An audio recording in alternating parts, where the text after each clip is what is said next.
Okay, good morning, committee. Everybody, we do have everybody here with us today, it looks like. We have a few members of council via Zoom today. I'd like to call this meeting to order at 9:02 a.m. And I'd like to confirm that all members are present and we do have quorum. For those who are joining us in the room today, you'll note that we do have some members of committee sitting around this table, and we have a few members joining us via Zoom. We continue to be in a hybrid situation. I'd also like to confirm our CAO, our deputy clerk, and members of senior management team and staff are here and present today. I'd like to advise that public input on the agenda is always invited at the following email address, tmlpubliccomment@muskokalakes.ca. At this point, we have received nothing. A reminder that today's meeting is being live streamed and recorded on the Township of Muskoka Lakes website and YouTube channel. By participating in the open public meeting today, you are consenting to your image, voice, and comments being recorded and posted online. I do want to acknowledge that we did receive a supplementary agenda, item 4B, to add Stephen Watt, the solicitor for item 4, or delegation 4B. So they will, I think, be the ones that are actually presenting that delegation. We will confirm that at that point. At this point, I'd like to ask members of committee if there's any disclosures of pecuniary interest. Mayor Kelley. Thank you. And through you, I have two items to declare. One is item 6A, and the second one is 7A. Both relate to the report on the possible selection of a location for an arena suitability study or feasibility study. And the reason is that I own real estate, which is next door, immediately next door to one of those sites. Thank you. Okay. Would like to just remind everybody that motions have been pre-populated with random movers and seconders to expedite this meeting. And that voting members shall physically raise their hand until the chair has confirmed the vote. If the vote is unclear, a verbal vote shall be recorded by the clerk, but this is not considered a recorded vote. Excellent. So at this point, I'd like to welcome our first delegation, Ms. Kearney from the Hospice Muskoka. Welcome. Thank you. I'm honored to be here this morning. Thank you. I'm honored to be here this morning. My name is Donna Kearney, and I'm the Executive Director and one of two nurse practitioners at Hospice Muskoka. I'm here today to ask for the Muskoka Lakes Council to support Hospice Muskoka in requesting permanent and stable base funding for operations at Hospice Muskoka from the provincial government, both for our residential hospice services and to grow and serve the community palliative population that we know in Muskoka is growing more rapidly than the provincial average. Our population is older. Palliative care is a choice that baby boomers are choosing, and Hospice Muskoka needs to grow these services. So we do request that you support our efforts to get some base funding. Next slide, please. Oh, and next slide, please. Thank you. So the challenges with Hospice Muskoka funding is that the government funds 3 beds out of our 10 currently. They fund only half of the staffing costs for those 3 beds. So the analogy I like to say is that picture a cup of coffee. Well, they're purchasing a third of the cup of coffee, but they're not purchasing a full cup, and they're not purchasing the cup. So what they're providing us is a little piece, a quarter of our budget, operating budget for every year. We've been lucky enough to partner with the hospital, MAC, and they have rented, in essence, another 5 of our beds. So we currently have 8 beds operating. Those 8 beds have been 100% occupied over the last 6 months. We, in an effort to address the surge issues in Muskoka and area, We've opened a 6th bed because we could do that on our own cost without increasing staffing. We've had people from Barrie, RVH, Aurelia, and Toronto come up to use that 6th bed because there are no palliative beds in Ontario. So the issue of hospice palliative care is stretched, and the government of Ontario needs to understand that this is what people want. They're choosing this. Hospitals are in the business of curative care, and death has no cure. Providing care at hospice is something that's compassionate. It's comforting, and it's dignified. So it's very important that people have that as a choice. The other issue that Hospice Muskoka has is that we are staffed for medical services by 2 nurse practitioners, myself and 1 nurse practitioner who we were lucky enough to get provincial funding from for the first year. We failed to get funding for that nurse practitioner the second year, and our situation with donor dollars is such that we risk losing that nurse practitioner, which means we'll have 9 palliative beds. Our turnover is, as soon as the bed is empty, we've got somebody else coming in. So our occupancy at times exceeds 100%. There is no way that 1 nurse practitioner can cover that and do the HR and do the executive director role. So having no permanent funding for 2 nurse practitioners puts us at risk. And we don't have physicians in Muskoka who are willing to cover hospice because it is an on-call 24/7 job. When people are dying, you need to be responsive to make sure that they are comfortable. And physicians their practices are full, they're retiring, and they cannot absorb more. So, we need to be there for them. The other issue is that I'm within 2 years of retirement, and what happens to Hospice Muskoka if I can't secure another nurse practitioner? So another organization that's vital to the health system in Muskoka is at risk because of retirement of a healthcare professional. So we need to start now to find somebody. Next slide, please. There's an impression in Muskoka that Andy's house is a fee for service. It is not. It is covered by OHIP. And what we're seeing at Andy's house is more and more people who are homeless, underhoused, living in extreme poverty, coming in under our care. That's exceptional. We're very proud to be able to provide that care to that population because their care at the hospital is not the quality that we would expect at someone's end of life. The risk with that is that they don't bring donor dollars with them. Their care is more intensive. They come with a barrage of other health incidents that makes their care very complex. So they're very time consuming, they're costly. Government's not funding that. Donors aren't funding that. And our donor dollars are down over 300,000 this year. Even though the number of donors is up, the dollar value of those donations is down by 300,000 compared to last year. We are at risk. The hospital, Mayotte, and Graydon Smith have all been advised of our financial situation. We have funding agreements that are set to expire March 2024. And if those funding agreements are not renewed, Hospice Muskoka risks closing. Thank you. Oh, thank you. Maybe we can just put up the last slide for those who are watching, because I think that has the clearer asks. Thank you very much. Committee, are there any questions? Councillor Nishikawa. Hi, Donna.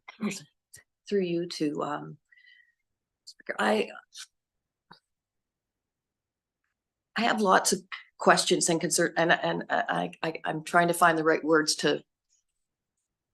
So your competition, is that, because I do believe that there's a bit of a competition for the dollars in Muskoka, and I'm wondering how the other Huntsville, for instance, if they're challenged with the same provincial issues to the extent that we are here.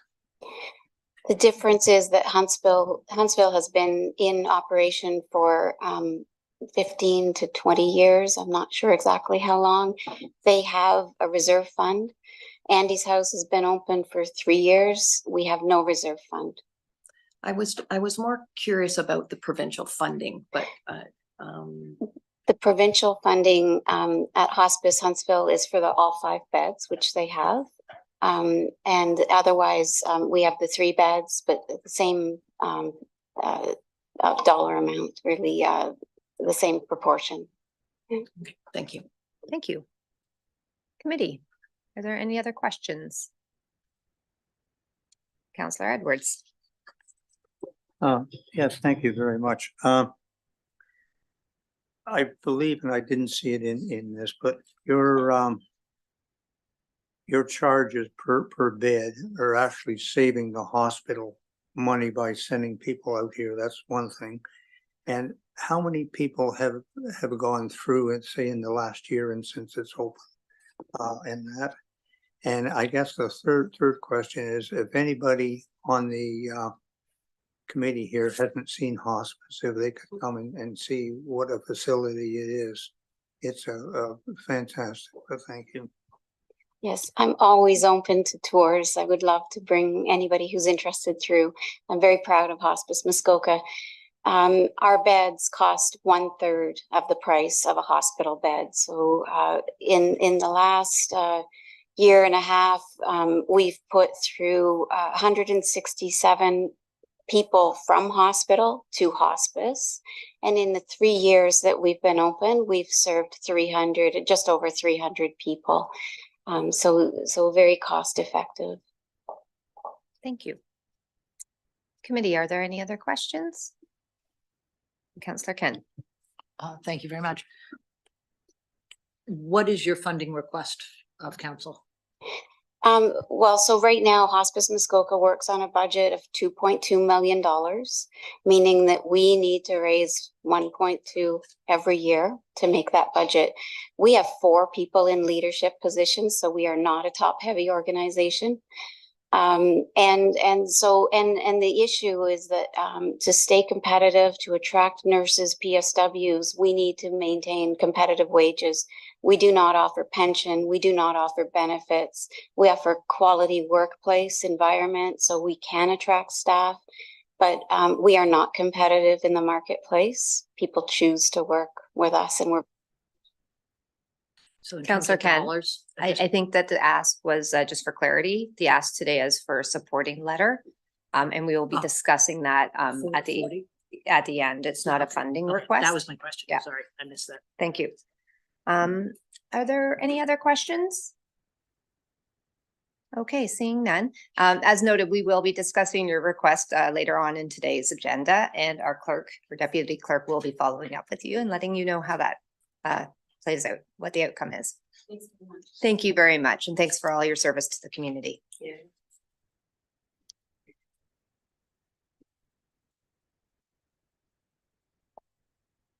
On my mic? Oh, Oh, okay. okay. Well, this is, The next one comes in through Zoom. okay, so just before we have our next delegate speak, I am going to ask the person who's trying to fix our mic just to do an introduction to this particular delegation. So we'll just give a moment here.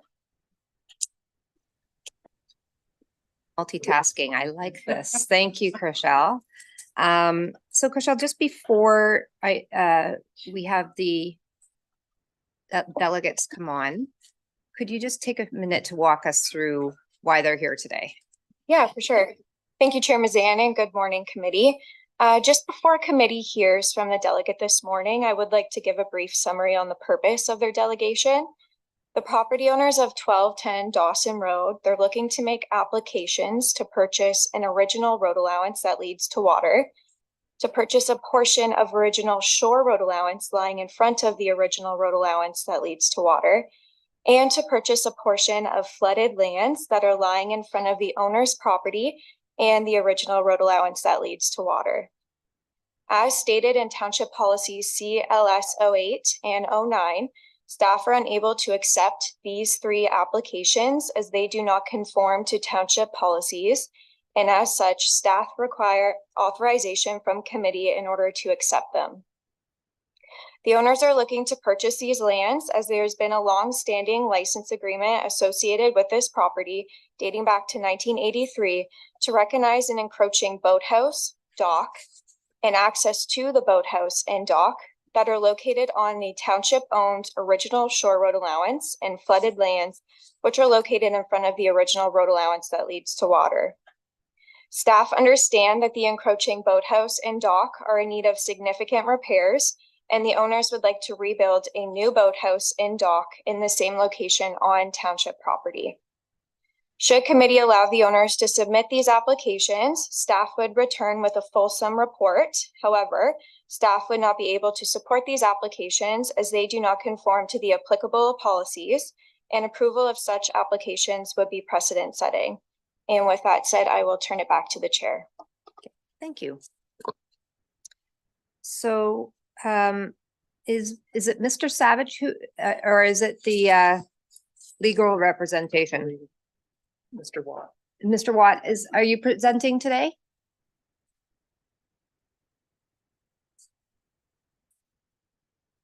Yes, good morning, members of the committee.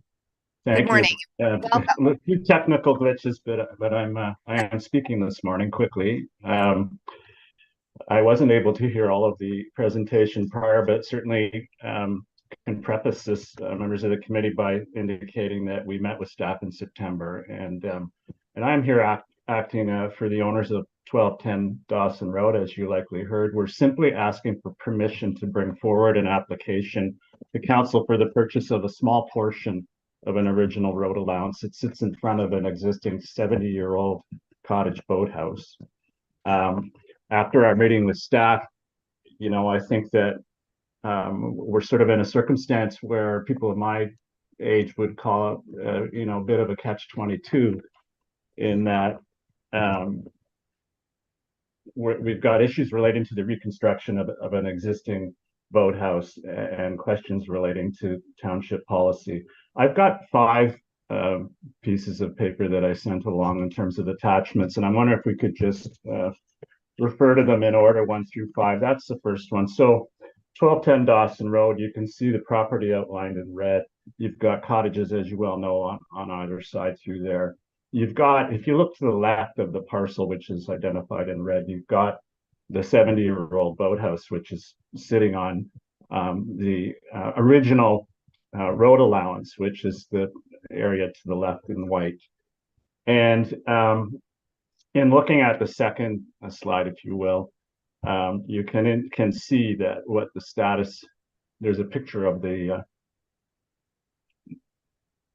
I think that's out of order, actually. I'm sorry, but there's a picture of the boathouse itself. Oh, there's 2 more. I'm sorry, but there's one, a picture of a boathouse. That's it. Thank you very much. So that's what's been constructed 7 years ago on the property next to their parcel, and the problem is that it's in dire need of reconstruction. But the bigger problem is from a staff and a policy perspective that it's on a portion of the original road allowance. And so if you could please go to the next slide, it's the one with the R plan, the actual survey R plan, and I'll be quick here. What this application would purport to do, if you saw fit to allow us to bring it to you, would be to apply for the area in green, the small area you can see there, which is referenced as Part 4, and then you'll see, if you step back from Part 4, you'll see in yellow is the width of the original road allowance that comes down to the lake. And so the intent here, and then you'll also see in terms of the base of the green Part 4 that the construction in front of that is the existing 70-year-old boathouse. So the application would simply be asking for that small portion of the original road allowance to change hands from the municipality to Mr. Savage and Sonja. Our interpretation, and in speaking with staff, the policy certainly says that council won't sell original road allowances that block access to the water. But you can see from this our plan that really what we're talking about here is essentially a third of the width of the original road allowance. So our submission, which we'd like the opportunity to make in an application to you later, would be that the policy can be maintained, and yet we can still allow this sort of historical reality to be recognized. There's a picture I took too that would be the next slide, hopefully, in the materials, and that's a picture of me prior to my meeting in September with staff and my clients, standing on what's seen on the art plan as the original road allowance. So what you've got is you've got a steep rock outcrop coming down to the lake here. And part 4 would be the part that just sits in front of the access to the old boathouse there, and with the remainder remaining open. And I think I'd like to point out very briefly, conscious of my time here, that the history of original road allowances being laid out by surveyors in the 1800s, as you're well aware, was done with no regard to actual topography. And this is a good example of the reality of that policy being undertaken by the surveyors. There's no way that's going to ever be created in terms of a public road or even public access. In our submission, when you stand there and you've got a cottage over on the right-hand side of that slide and another cottage, your client's cottage on the left-hand side, and this big rock outcrop coming down from the existing road, it just, it ain't going to happen. And I think that's just a practical reality that we'd like to have the opportunity to speak to in an application. So I guess in terms of the last slide, there is also alternative access. You can see, thank you very much. With the subject property being up to the left, the original road allowance coming down. But then if you swing down to the right here, to the bottom right of the slide, you'll see reference to an existing boat launch. And that, I think, is a legitimate fact to raise this morning as well, is that there is Mr. Watt. already. Mr. Watt, Yes. we're at the 5 minutes now. Okay, so there's existing opportunity for public access already within 600 meters of the property. So if you, with respect, we're simply asking for an opportunity to bring an application. We're not trying to argue the application this morning. And I hope these facts are helpful in your consideration of our request. Thank you. Okay, thank you. Thank you very much. Committee, do you have any questions? Councillor, knowing that, and we will be discussing this at more length later on in today's agenda, just for clarity to Mr. Savage and Mr. Watt, we will be discussing this further, but right now we can ask questions for clarity. So, Councillor Nishikawa. Thank you. Through you to Chriselle. Actually, I wondered if staff acknowledged constraints, or is there a reason why the boathouse can't be built on his own property? Through you to Councillor Nishikawa.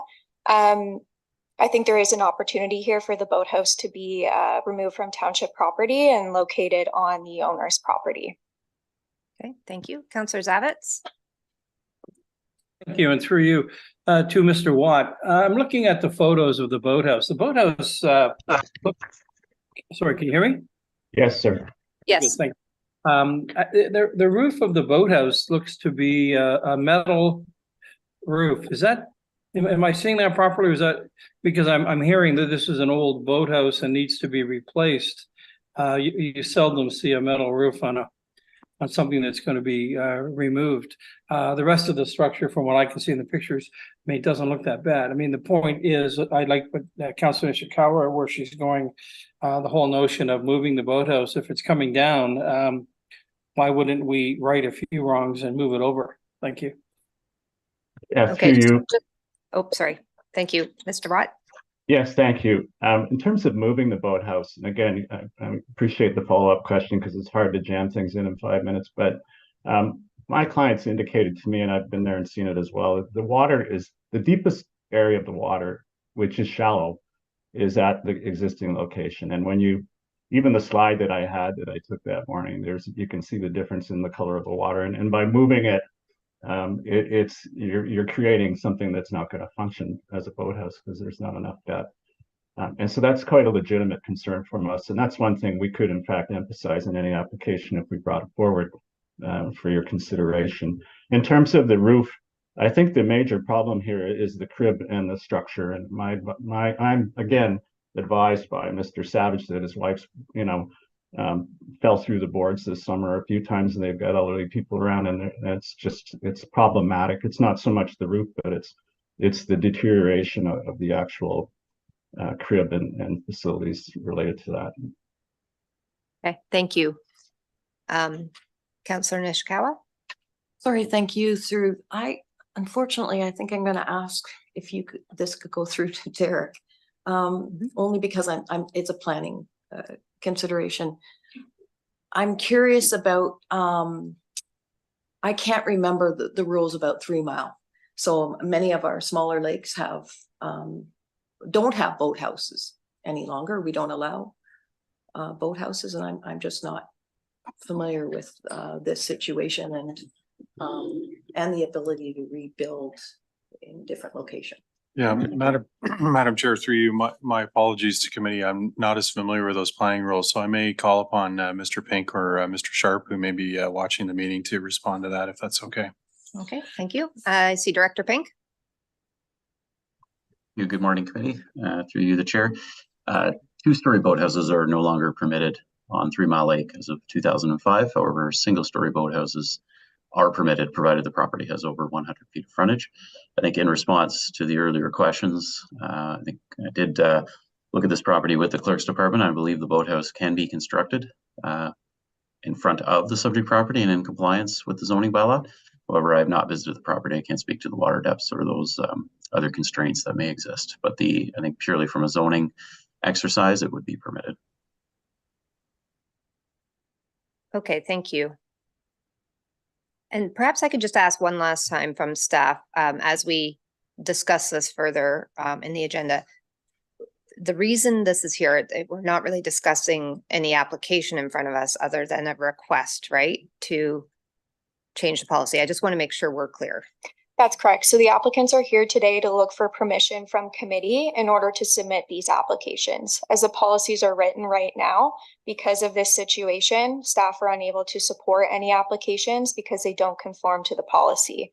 So as of right now, how the policies are written, we do not accept applications to sell original road allowances that lead to water, which has been, from my understanding, historic with this township. The second application that they're looking to submit is to purchase that Shore Road Allowance. The application, as it's written, does not allow for that application because they're looking to purchase a portion of Shore Road Allowance that's not in front of the owner's property. It's in front of our original road allowance that leads to water. And then the third application I believe they're looking to submit is to purchase the flooded lands. The applicants are looking to purchase the flooded lands in front of the original road allowance that leads to water, as well as their own property. And the way that that policy is written, the township will only sell flooded lands when there is a 2-story boathouse or a boathouse with living accommodations. And we require prior permission from the Ministry of Natural Resources when we receive the application. So they are here today to look to submit those applications. However, staff are unable to accept them because they are in contravention to the policies. Thank you very much. Okay, so Lots of hands. okay, we are going to be discussing this one later. I was asking staff, I do see 2 hands up. I just want clarity that this isn't, we're not making any decisions right now. This is to seek clarity on what we're discussing. Fantastic. Okay, Councillor Bosenworth and then Councillor Zavitz. Yes, good morning, and through you, just a question: is the lake bed in front of the property sand or rock? Based on my site visit, I think it's a combination of both, sir. Okay, thank you. And Councillor Zavitz? Thank you, and through you. I think Chriselle just said it best.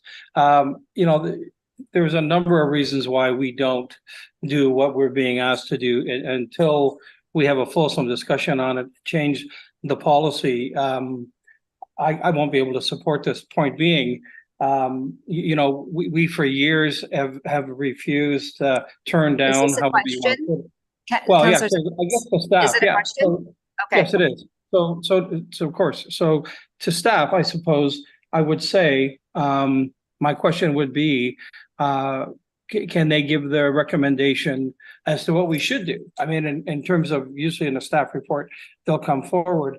I understand the difficult scenario that these folks are in, but I'd like to hear from staff. I guess Mr. Pink. Okay, so and I think what we're going to do, Councillor Zavitz, is that will be part of our conversation or discussion a bit later today. Okay, this is just us trying to make sure we understand the facts at this point. Okay, seeing no other hands, I do want to thank our delegates for coming today. And as noted earlier, our clerk will be, or deputy clerk will follow up with you as to the outcome of today's discussion. And thank you very much for coming today. Thank you. Okay, now we are moving on to, I don't see any public comments. So we will be moving on to item 6A, our consultant for the arena feasibility study. I believe Mayor Kelley, you are leaving for the next two. And I will have somebody come and let you know. And I do see Mr. Moore is here to do an introduction. Thank you very much. Yes, thank you, Chair, and good morning, committee. As committee knows, we are well underway with our arena feasibility study. This past fall, we presented the phase 1 update and proceeded with phase 2, which was an assessment of the community needs. With that, we reviewed some previous survey data, usage data, as well as conducted a public survey and held meetings with the various user groups at the arena. With that, Chair, I will turn it over to Susan to present the findings. Thank you very much. Ms. Lennox, I believe I see you online. Yes, hi. Thank you very much. Good morning, everyone. The floor is yours. Welcome. Thank you. I do have a presentation that should be put up on the screen.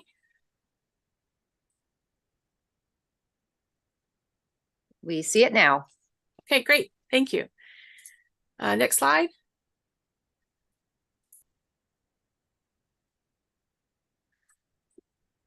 Okay, everyone can see everything? Everyone can hear me just fine? Yes, we can hear you and see everything. Thank you. Okay, great. So last we met, we had just completed the phase 1, which is the site and building design analysis review. And we've been very busy since we met last. We are now completed the community needs review phase 2. So I'm just going to walk you through the process that we went through and the high level responses that we received. Next slide, please. So the town posted the online survey for approximately a month, and 413 people acknowledged that survey online, but we only received 250 actual completed surveys, which I say only, but that we were quite happy to get that much of a response. The user groups, we also interviewed, some in person, some preferred to do it over the phone. So the township was very good at reaching out to make sure that every single user group that wanted to have a say had an opportunity to have a say. Of the all of the user groups, 12 of them came in for interviews or I talked to them on the phone, and then 5 declined. They didn't feel a need to come in and talk to us. We also interviewed 2 staff members. Next slide.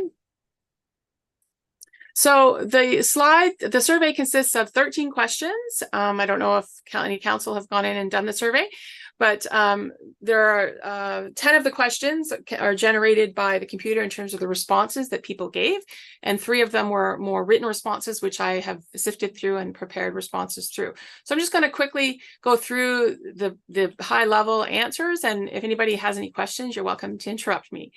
So question number 1 was, do you live in the township of Muskoka Lakes? And we had an overwhelming 90% of people who responded do live in the township. Next slide. Question number 2, which community do you reside in or are closest to? So there was a bit of a split here. There was about 31% and 30% for Bala and Port Carling, and then the other communities represent all the other colors.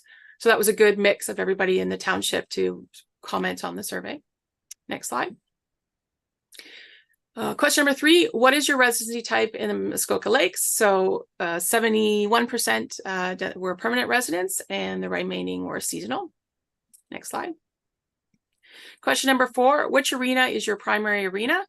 So we had 54% of the Port Carling users and 42% of the Bala users respond to the survey, and the remaining were people outside of who use different facilities outside the township. Next slide. Question number 5, do you utilize arenas or community facilities outside of Muskoka Lakes? So I was surprised that there were 44% said that they do use facilities other than Bala and Port Carling.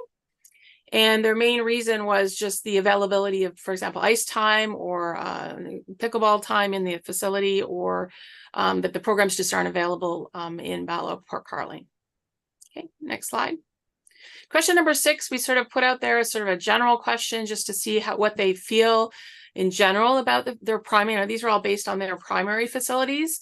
So it was a pretty much a split. Everything to the left of it was good and very good, and to the right was sort of neutral and poor. So in general, people are fairly happy with their existing facilities, and they made many comments about how great the facilities are maintained. So the township is doing a great job. Next slide. Question number 7, which programs do you participate in? Check all that apply. So we ended up with a variety of different users who responded to the survey.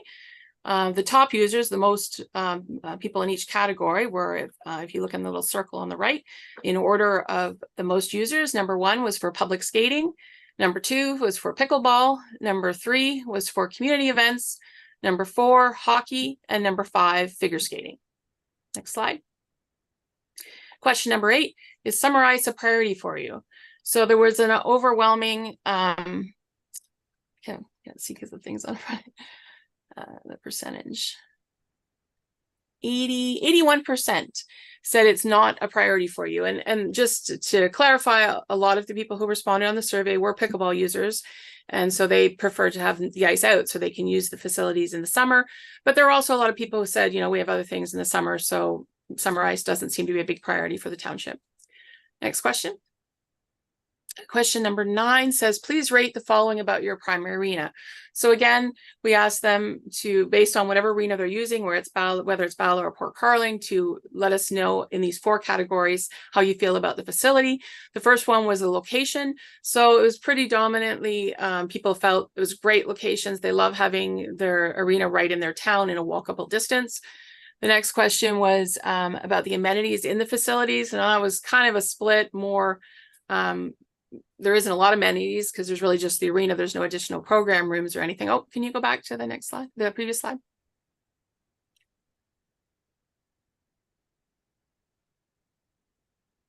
Technical difficulties. I think we're back on it now. There we go. Perfect. So yeah, so the amenities, it was sort of a split. People obviously are happy if they're just using for the arena. They think it's great. That's all they need. But other people would like some other amenities. The next one was in terms of accessibility. Again, that was a bit of a hard question for some people to answer because they don't have a lot of exposure to a need for accessibility. So mostly said good because they just didn't know how to respond to that one. And the last one was the condition of the facility, and that was pretty much a split. People either really loved it and said it's great, it's maintained really well. But even those people who said that, some of them said it's kind of at the end of its life and you know, it's time for a change. So that's why it's kind of a split. Okay, next question. Question number 10. So this is, are there any improvements that could be done in order to enhance your experience with the facility and encourage more frequent use? So this is one of the questions where it couldn't be a computer generated answer. There were 250 written responses to these questions. What you see on this chart is a tally of the commonalities between the responses. The dark blue indicates the Port Carling user responses, and the light blue is the Bala user responses. So there was a lot of common statements over and over again. So I sort of I identified the top improvements that were requested throughout all 250 surveys on the bottom of your screen there. Number one was more pickleball was wanted. Number two, both facilities wanted an upgraded sound system. I guess there's glitches with them. Number three, they predominantly asked for air conditioning or ventilation. This is mostly for the summer uses, pickleball again. Number four, more programs were requested to be at the facilities. And number five, canteen upgrades or some sort of food services would be desired. Okay, next slide. Question number 11, would you be willing to drive outside of your community to utilize a new, larger facility? If yes, how far would you be willing to drive? So this was pretty split. Yes, about 50% of the people said yes, they would drive, and about 50% of the people said no, they wouldn't drive. But even those that said yes weren't willing to drive too far out of town. Some said somewhere in the middle, but generally people were commenting that they like having it in their town, so it's walkable. Next question. Question number 12, if the township were to construct a new facilities, which amenities would you like to see included? So again, this was a written response. So I went through and I came up with the most common responses and identified them here on the bar chart. The top amenities in order of the responses were number one, dryland sports. So anything to do with volleyball, basketball, pickleball, anything where they can use on a hard surface. Number two was to have a fitness or a gymnasium. And number three was an ice pad, either a 1 pad or a 2 pad. There were comments for both scenarios. And number four was a pool, which was a bit surprising to all of us. And predominantly people were commenting about wanting a pool because although there's lots of lakes around, obviously you can't use them most of the year. And then the kids have nowhere to go to get lessons. So that's why there was a very large response for a pool. Number five, more program rooms and meeting rooms to have various different fitness programs and events. Number six, a canteen or some sort of food services ability. And number seven was an indoor track. So these were the common comments for the community envisioning what could be instead of what they have, which this is a very important question that we really wanted to hear the answers to, because the next step in this process is for us to do what we call a site fit exercise, which is we take the programmatic elements and we look at the many different options that could fit on the sites and come down with the town to decide what are the preferable options, which ones work the best. But in order to do that, we have to know what program we're dealing with. Are we dealing with a single pad? Are we dealing with a twin pad? Are we dealing with a pool? So we really need the council's direction as to which way we want to go in terms of the programming of this final exercise for the study. So I don't know if we want to talk about that now or a couple more slides I could finish and we could come back to this one. Does that make sense? Yeah, I think let's finish the presentation Great. and then we can open up the floor for questions. Thank you. Perfect.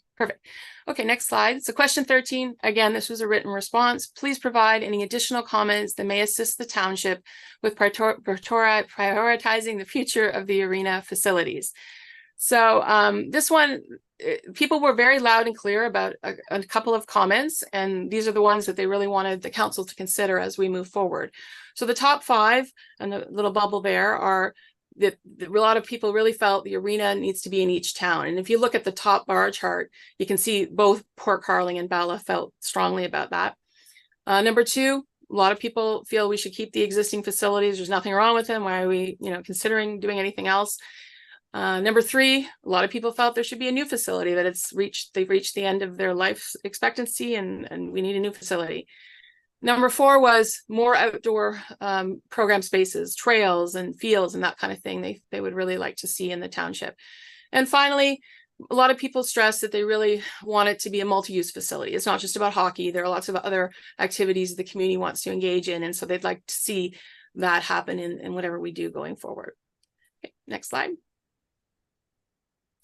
So as we went through all the written comments, there were a lot of things that were stated over and over again, but in different ways. They weren't always stated the same, but they all meant the same. So I thought it would be important just to sort of show you, if you're not going to have time to read all the reports, so just flag a few of the comments that were made. So I'm just going to read them quickly. So keep it local. Community walkable rings are important, giving kids a healthier destination. If you build it, they will come. Pickleball is one of the fastest growing sports in North America. Arenas are essential to our communities. Arenas do not have to be perfect. They need to be open. Each community needs to be treated fairly. Don't tear down existing arenas. They are a big part of our community. Bala and Port Carling have the best kept facilities available. If a new facility built on an existing site, you must consider not losing ice time or programs will fold. If there's more food service, places like Val Legion would able to eat there too. Multi-purpose with an interior to exterior transition capabilities would be important. Muskoka Township does not need 2 ice facilities. There should be 1 arena and 1 for other activities. Concern of having a town without an arena, not very Canadian. So those are sort of things that were echoed repeatedly throughout all the comments. So just trying to bring them to light. So then the last slide is just talking about where we are and where we're going. As I mentioned, we're in November here. We've completed the phase 2. We just need this program direction from council, which will allow us to jump into doing this site fit exercise and coming up with all the different scenarios that might work for the township. So that's the end of the presentation. Thank you. Thank you very much. Thank you. Okay, committee. Do you have any questions for Ms. Lennox? Or do we want to? Okay, so, well, I do want to, if there's specific questions to Ms. Lennox, because she did ask for our input on those 2 slides in particular. So now I'm actually looking to staff for a moment. How would you like to see this go? Would you like to do your presentation now, Mr. Moore, and then we can have a more fulsome discussion? Sorry, through you, Chair. I don't have much more to add. I think Ms. Lennox has summed it up pretty good with the presentation and reviewed all the findings with committee. I think the one area Ms. Lennox noted about moving forward is within the scope of work of the current project. It is to review and analyze the existing amenities and opportunities that we offer to the public. What we found through the survey results was there was some comments and desire for a pool facility, for instance, which is something new. And I think Ms. Lennox is hoping to get some clarification as she moves forward for site fit, whether it's something where we want to entertain those new amenities, or do we want to keep it focused around just the existing kind of amenities and opportunities that we provide. Okay, thank you. So just for clarity, is the pool the new one? That's or the dry use space? The dry use space was the top priority. So I just want to make sure we're understanding as a group. Correct. So the dry use space was included within the scope of work. That was identified through the Parks and Rec Master Plan to entertain future opportunities for the arena facilities as well as dry space recreation. I think just given the results around the survey and the pool in particular, that's something we'd kind of like that clarity on moving forward, just because of the impacts involved with it. It can change kind of the scope quite a bit. Excellent. So it's pretty much we're talking about, do we want to consider a pool or not? Correct. Because the other elements have already been kind of directionally included. Okay, looking for clarity. Further comment? Madam Chair, I'm not sure committee is making a decision about with respect to, we're going to create a pool at some point. I think what you're doing is you're looking at the types of facilities that potentially could fit on each of the sites. That's what you're giving direction to the architect. So you're not committing to any type of facility. You're just saying, yeah, go out and take a look at these sites. Tell us what will fit on them out of what we've been told by the community. Okay, thank you. That's helpful. Okay, so with that committee, I see a few hands up. I see Councillor Zavitz, Councillor Roberts, Councillor Kent. Did you have your hand up, Councillor Nishikawa? I'm just trying to get an order here. Not yet. Okay, Councillor Zavitz. Thank you, and through you to Ms. Lennox, you're the expert. In terms of this, what you just walked us through, this survey, this study, if you will, to where we are today. What would you say as an expert in terms of response, given our base of 6,500 full-time, et cetera, a large seasonal population? Can you share any comments on that versus other things you've seen in other municipalities? Thank you. Okay, thank you. Ms. Lennox? I actually was pleasantly surprised with the amount of responses. And you should also be aware that, for example, some of the user groups we interviewed, they were speaking on behalf of a larger group of people who may not have actually filled out the survey. So it's actually represents even more than 250 people, in my opinion, just based on that alone. And based on your size of your population, I think that's a fairly good cross-section of response comments. Okay, thank you. Councillor Roberts.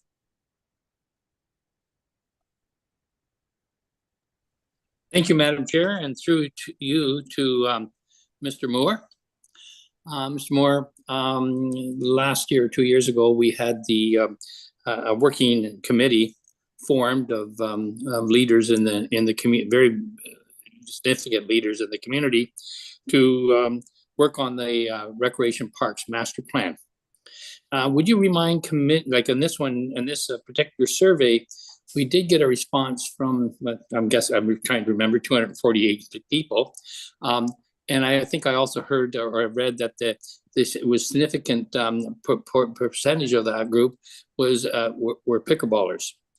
So so I don't think it's truly a representative sample of our community input. And I would like Mr. Moore for you to summarize what we did with the recreation master plan and public meetings. And my battery is going dead. Okay, Mr. Moore. Thank you, through you, Chair. Given that I wasn't in the role at that time, I may divert to the director if he wishes to maybe provide a quick overview of that process. Okay, thank you. Director Becking. Thank you, Madam Chair. We conducted similar surveys throughout the course of the preparation of the Parks and Rec Master Plan. The pickleball organization and its members represented a significant portion of the feedback that we received. And I think that is similarly true with this study. I think that the pickleball enthusiasts represent a significant portion of the overall responses.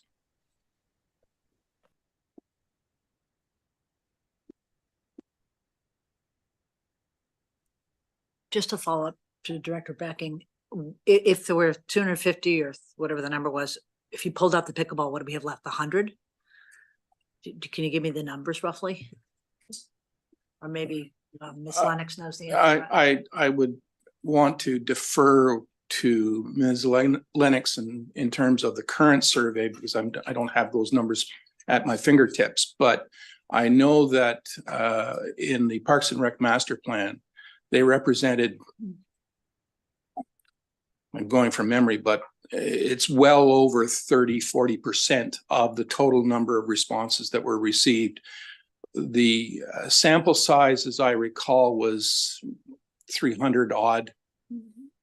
So it was statistically relevant, but you had to temper the results by the overrepresentation of the pickleball crowd. Can I have a follow-up? That really was supplemental. Yes. I do think that the results are skewed, and they're very active all across North America. Okay, I've just seen this. I was down visiting my sister, and they've just added a pickleball course where she lives, and like they're very active, very aggressive. That's not a criticism, group that's very outspoken. And I think that the core group of arena users on the ice and figure skating and other facility usage are probably being underrepresented in the survey.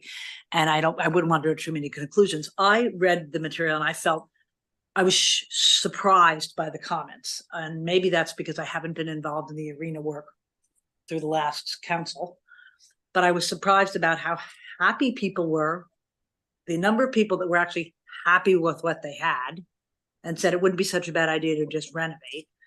I was also surprised by the number of people who felt that they wouldn't travel. And I just think this is interesting to remember. They didn't want to travel for all sorts of reasons. like probably they can't get themselves there when they're working full time and get their kids to the other arena. A lot of benefits to having in your local community.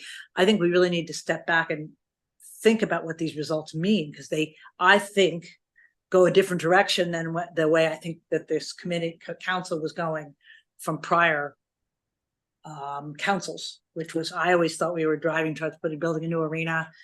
And so, yeah, so just, I do want to clarify that at this point, we are embarking on a process, and we're simply in a process of trying to understand the future, right? And so that's what our consultant is helping to guide us through. And an important part of that is hearing from the public, which is what we're talking about today. But their next step is honestly to come back with us with all the information. They understand the facilities, they understand, they're trying to find that balance, a parallel process to what we did through the whole Parks and Recreation Master Plan. I see our CAO would like to add. Just further to your comments, Madam Chair, I think the thing to remember is this is an arena feasibility study, providing us factual information on both facilities. The time to consider service levels will be next year, should council decide or to fund the capital service level study that we'll be discussing later in this meeting.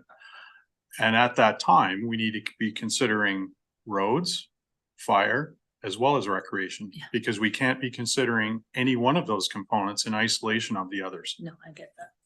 Thank you. Okay, so I see a few other hands up. I think I saw Councillor Bosenworth.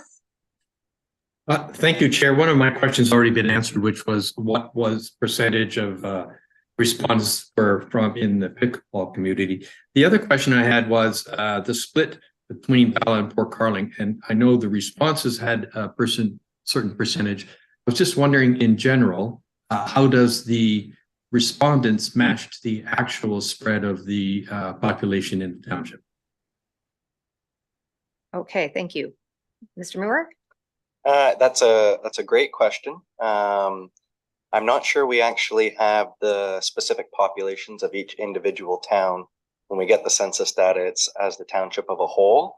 So that one's definitely challenging to answer, but I know the survey was definitely about the same amount of respondents from Bala and Port Carling. So if you take that into consideration when analyzing the results, I think that's probably best.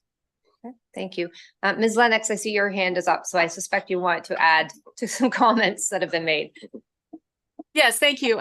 Just first about the pickleball comment, and yes, they were very well represented in this survey. I estimate, based on my analysis, about 48% were pickleball users. But as I said previously, we have to understand that a lot of the user groups we interviewed were figure skaters and hockey users, and I can almost guarantee you that all the members of those clubs did not do the survey. They were relying on the leader to do it.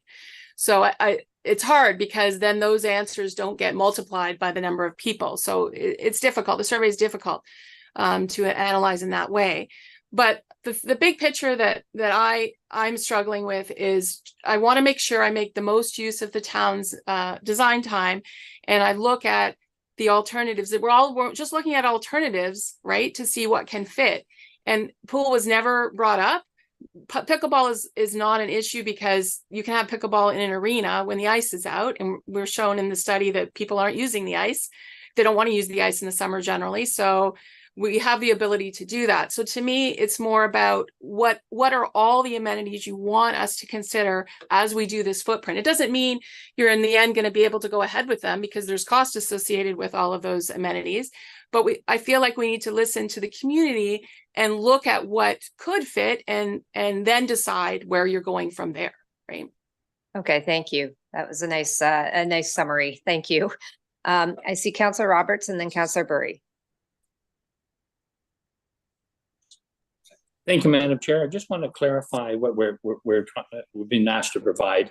And in my words, I believe it's, give us some sort of idea so that we can go out and design each location for the need that's requested.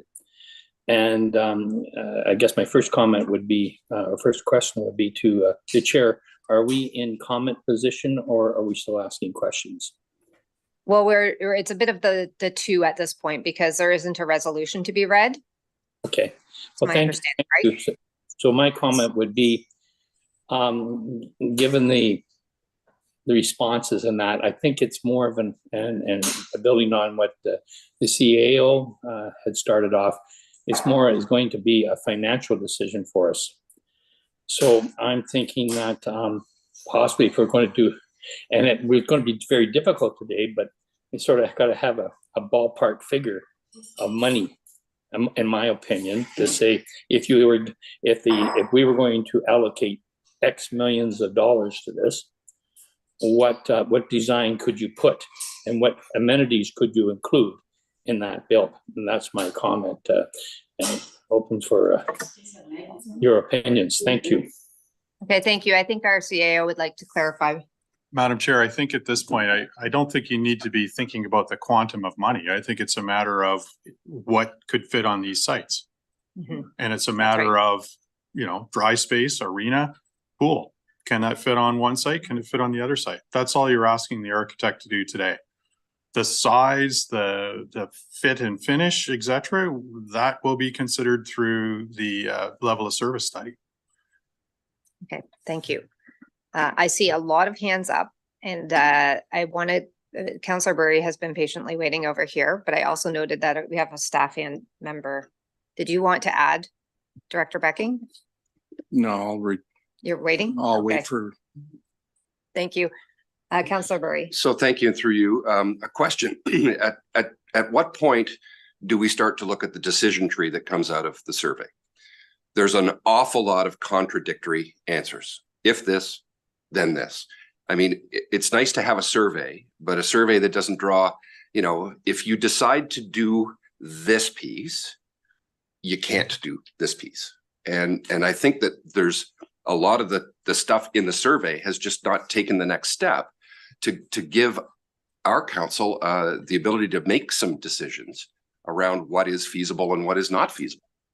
I mean, we just I think there's, if you have two locations, you've got two locations. It keeps it local, but you're going to be constrained by size and fit. You can't have walking trails because we don't have room in our towns for the walking trails. So, which are the pieces that are more important, and what's the decision tree look like to help us understand where we should be heading with this? Like it's much more fundamental than, what are we going to build? Where are we going to build it? Okay, Ms. Lennox, I see your hand up. Well, just to explain, I mean, that's what I'm going to be doing. I mean, we don't have a lot of site to work with on either property, and we're going to be looking at what could be and go from there. So we're not at the end of this study. We're in the middle of this study, and we just want to make sure we're headed in the right direction. That's all. Thank you. And I just want to clarify again, I think today, essentially, we just have to try to provide direction to explore the options on both sites. And a new thing that has come up through the survey has been the contemplation of a pool. The dry use space and the ice space have been historically discussed, but the pool was a new piece. And I think the biggest question coming out of today is directionally, is that something we want to explore? Like, we're looking at all these different facilities. Okay, now I see Director Becking. Madam Chair, I think this is going far beyond where it needs to be. I think let's go back to first principles. We have a terms of reference. The architect has a mandate to explore the range of alternatives that are feasible and practical. The only wild card in all of this is this issue of a pool. So that's the only thing that's on your plate at this point in time. Do you want to consider the possibility of a pool? And it's a yes or no. It's a binary, one or the other. Okay, thank you. I see Councillor Nishikawa and then Councillor Kent. Thank you. Through you, I do want to speak about the pool, because even though we've heard that this is a new ask, it's not been a new ask I've been hearing it since 2000, the necessity for a pool in our own township. We were fortunate over the years that different hotels offered up their pool services. That hasn't been available for many, many years now. some of you might have remembered the old Cranberry House or Hacienda, that outside of Bala, that was great, and filled that need. But we still have that need for many of us driving to Bracebridge, for example. It's like a hospital. It's too far, quite frankly, from West Muskoka. And so as much as I appreciate all of the requests for pickleballing, and I also I'm taking into consideration the seasonality of, some of the discussions that we've even had in the past. And I'm sort of recognizing what I think that the municipality should be looking at for the other 8 months of the year, the people that live here for that term. So I'm not sure that this will fit on either or site. I hope that we can look at the possibility of a new site. But I know that's a different conversation. But I do believe that we need to include a pool at this stage in our grown-up lives. Just saying, as a municipality. Okay, thank you. Councillor Kent? I would agree with Councillor Nishikawa that a pool would be something that you should consider, because when you think about the swimming lessons in the summer, you could accomplish a lot of swimming lessons in a pool in the winter for the local people who don't have access. And I think it's a basic part of every community. If you're going to be considering, and she asked this question, and as Councillor Burry mentioned, it is we're going to have one site. If you have one site, you're probably not going to have room for it. If you have two sites, yeah, maybe one site's for pickleball and swimming, and one site is for hockey and figure skating. So I think it's something you have to consider, and I think it would be a great value to the community. Okay, thank you. Councillor Edwards. Yes, thank you. I'd like to ask Ms. Lennox a question through you. I counted 12 groups that answered, and there was 5 groups that declined an interview. Did you ask these groups how many members they had, so we have some sort of an idea of what it is? And the second question would be the skating groups, obviously, and the hockey groups that we have. Are they the ones who are saying keep the 2 arenas because that's what they want? Or was it just general? And that there's a lot of questions from the survey. Thank you. Okay, Ms. Lennox. Well, I can speak to the comment about the hockey users, as well as the figure skating users for that matter. Obviously, they both want arena facilities. And when you look at the survey results, those are usually the people that ask for a 2-pad so that they can have more ice time and that kind of thing. In terms of the actual members, the number of the people in each group, I would have to defer to Corey for that. I don't have that answer. Mr. Moore? Yes, through you, Chair. I'd have to, for the minor hockey and figure skating in particular, I'd have to look into their registration numbers, which we could find that fairly easy with those groups. The remaining groups are more of your regular scheduled private rentals, typically kind of a group of about 20 that have their weekly ice time rental per shinny, etc. So hope that helps a little bit. Okay, thank you. Committee, I'm sensing from a few members that a feeling that we should at least explore the option of a pool in this part of our journey. By no means are we making a decision, but we're now adding it into a decision tree down the road. So if I could just get a sense, because I would like to move on, is that something? Can I do a straw poll? Yeah, I'm just developing a resolution. You're developing. Okay, so but see where the will of council Oh, resides, and then I'll do a straw poll, and then I might just give us a few minutes of a break so we can actually get a resolution in play. Just a quick straw poll. Is there generally a sense that, we would like to, at this point in the game, include a pool in the discussion? Okay, those in favor, it looks like there's enough. Yeah. Okay, so committee, I am going to recommend we just take a 15-minute breaks at this point. That's going to give us a chance I'll read the resolution when we come back, and then we can move into the remainder of the agenda, okay? So that takes us to, what's my math here? Is it 25 after? 25 after 10. Thank you.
Very good point. Welcome back.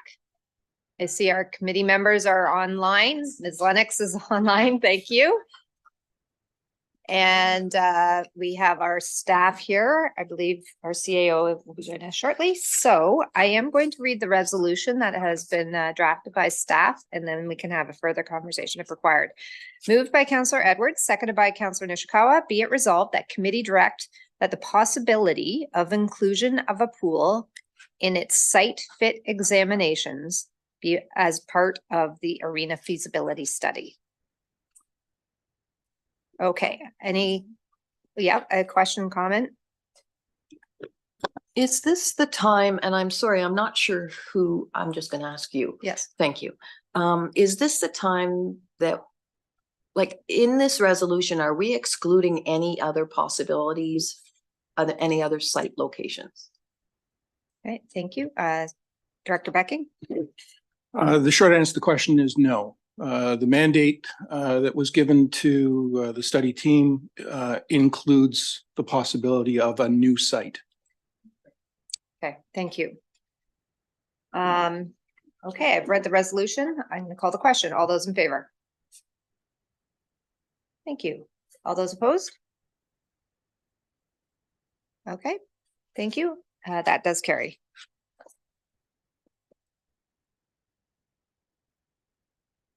Thank you very much, Ms. Lennox. We appreciate the work you've done thus far, and we look forward to seeing you again, I guess in the new year, in a few months. Great. Thank you very much, everyone. Thank you very much. Bye-bye. Okay, moving on to now item 7B. I think we need to get the mayor back. Would somebody be able to get that form? Didn't declare on this one. Thank you. I'm not sure where to see it.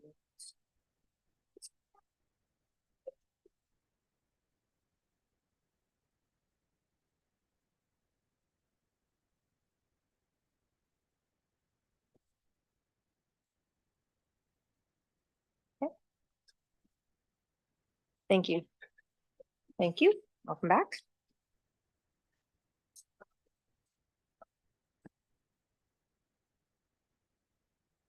Okay, Director Becking. Item 7B, capital works level of service analysis. Thank you, Madam Chair. And good morning, committee members. The attachment to my report gives you a bit of a update on where we stand at the present time. So you'll recall we're required to put together an asset management plan. The first step of that was to create an asset management plan that addressed our core infrastructure. Quick reminder, core infrastructure consists of roads, bridges, and drainage facilities. That looked at core infrastructure and what we currently possess. It does not look at what the future needs might be. Since that time, we've completed a Parks and Rec master plan, a fire master plan, and transportation master plan. That speaks to potential future needs to be addressed at a later date. The next step is an asset management plan that encompasses all of the assets that are under the control of the township.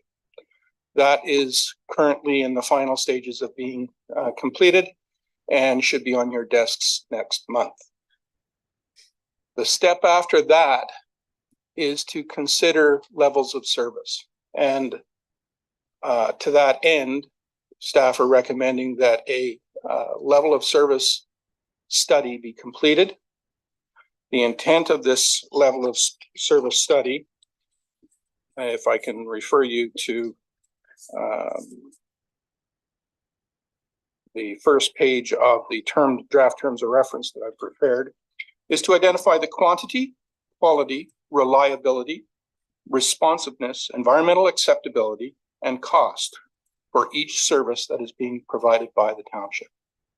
In other words, what you're going to see out of this is what service are we providing, what services should we be providing, and to what extent should we be providing those services? That's the next question that needs to be answered. On the basis of that, we can then, with your direction, prepare the financial plan that is necessary as part of the requirements for an asset management plan in order to support that level of service into the future. In other words, it speaks to the question of sustainability. The proposal is to complete such a study commencing in the second quarter of 2024. I've provided you with a draft terms of reference for the completion of that study. It's my expectation that that study would take approximately 6 months to complete. So we should have answers by the end of the third quarter or early into the fourth quarter, which will then allow the treasurer to move to the next step, which is the financial strategy in terms of how are we going to pay for all of this. And all of that then gets combined into the final version of the asset management plan that has to be in place according to the regulation by 2025, July 1st of 2025. With that, Madam Chair, I think that's what I'm suggesting we do. I'd be happy to try and answer any questions. Thank you. Okay, I'm just going to ask if we can put down the map just so I can see the other counselors as well. Thank you. Before I read the resolution, if there's specific questions, let's ask Director Becking, and then I can read the resolution. We can have further conversation. Okay. Okay, so I'll read the resolution and then we can have, Councillor Bosemore, do you have a question? Yes, thank you, Chair. And just through you, just to be clear, I think the report is going to come back with some estimates of costs, and then we do a financing plan. Did I understand that correctly? Thank you. Director Becking? The councillor is correct, Madam Chair. Yes, thank you. Okay, moved by Councillor Roberts, seconded by Councillor Burry. Be it resolved that the General and Finance Committee endorse the terms of reference attached as Appendix 1 to report number PW-2023-078 for the completion of a capital works level of service analysis. So I will now ask, are there any comments? Councillor Kent. My biggest concern with the whole thing is just timing. It means we go through another budget cycle next year. If the financial report isn't even being started till the fourth quarter of 24 without knowing the information about reserves and financing, and we're going to be back to saying, well, let's put an extra $1 million in again. If we could just shift it back by a quarter, squish it in a little bit, we might have the information to make us more intelligent going into next budget season. Because now it'll be 3 budget seasons in a row where we will not have had the answer. This is the second. Last one was and one more now coming up. We wouldn't have the answers to some critical financial questions and challenges posing the township. So just a comment. Yep, thank you. Director Becking? Madam Chair, speaking to the schedule, it's being recommended that you adopt or do an update of the strategic plan. I would argue that it would be helpful that the level of service study be informed by what the outcome of that strategic plan is. We could, to a degree, accelerate it. I think there are some difficulties and challenges that would pose because you've got the two effectively running in parallel rather than there being interconnections between the two. We can attempt to mitigate that to a degree, but it's at the end of the day, it's up to committee and council to decide whether they see the value of having one study informed by the other being greater than the value of having an answer potentially sooner, albeit may not be as complete an answer, but at least it comes forward in time for the financial or the next budget cycle. The CAO may wish to comment as well. Okay, thank you. CAO Hammond.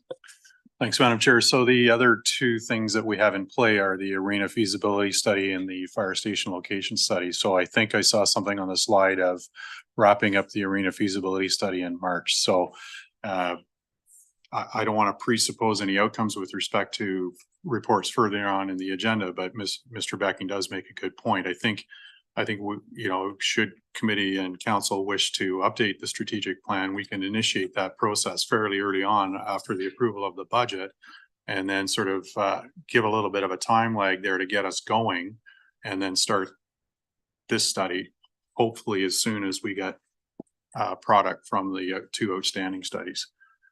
But certainly from staff's perspective, this is something we too want to get going, because we need to decide the how, the what, and then we can figure out the how.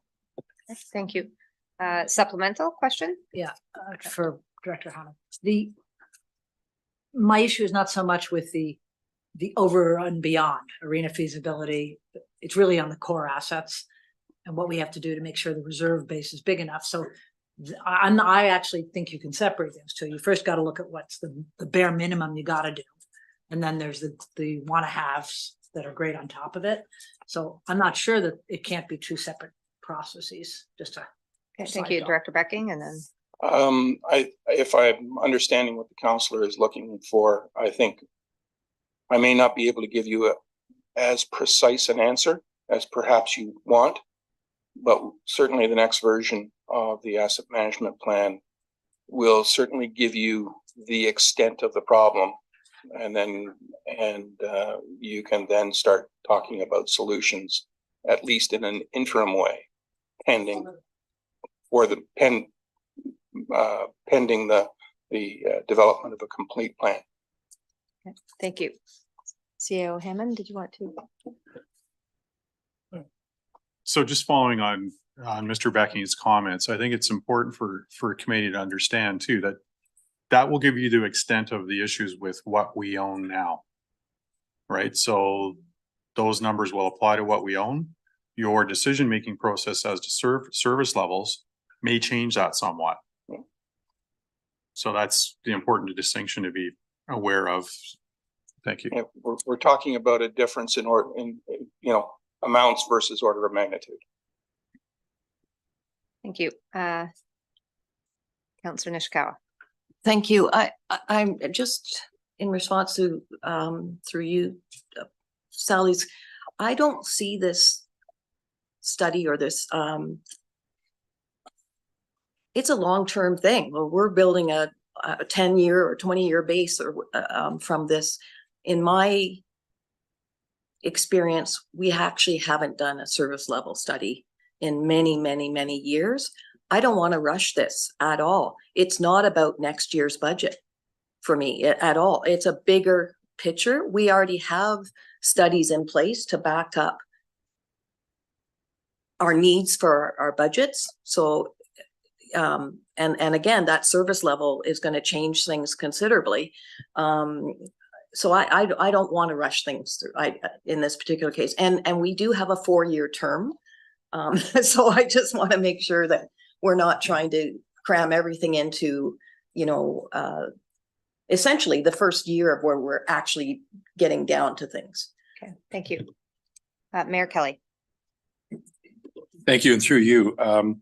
Just to follow up on a couple of the previous speakers, the strategic plan process is, I don't know if it's formally, but certainly informally scheduled to happen every 4 years in the second year of the term of after an election, which would be next year. It's a critical document. It hasn't been done for 4 years, or will be 4 years, I guess, in January since we did it last. I frankly don't know how we make any long-term commitments to anything until we go back and at least reconfirm that nothing has changed. We don't have to reinvent the wheel, but at the very least, we have to go back, do a deep dive on the strategic plan, make sure that as a council, we still believe essentially in the same principles we adopted when we went to that strategic plan 4 years ago. And like Councillor Nishikawa, I struggle to understand how it can be impactful and really useful if we rush it. I think it's the critical linchpin to the rest of this stuff. And I think we need to give it its due time to get it completed. I do, however, think there may be sufficiently large number of people returning from last term that taking an approach of confirming and ratifying what exists and identifying all of those things that need to be done a deep dive might might accelerate the process a bit, but I don't want to sell that short. Thank you. Okay, I have read the question. I'm not seeing any other hands up, so I will now call the question. All those in favor? Okay, thank you. That is carried.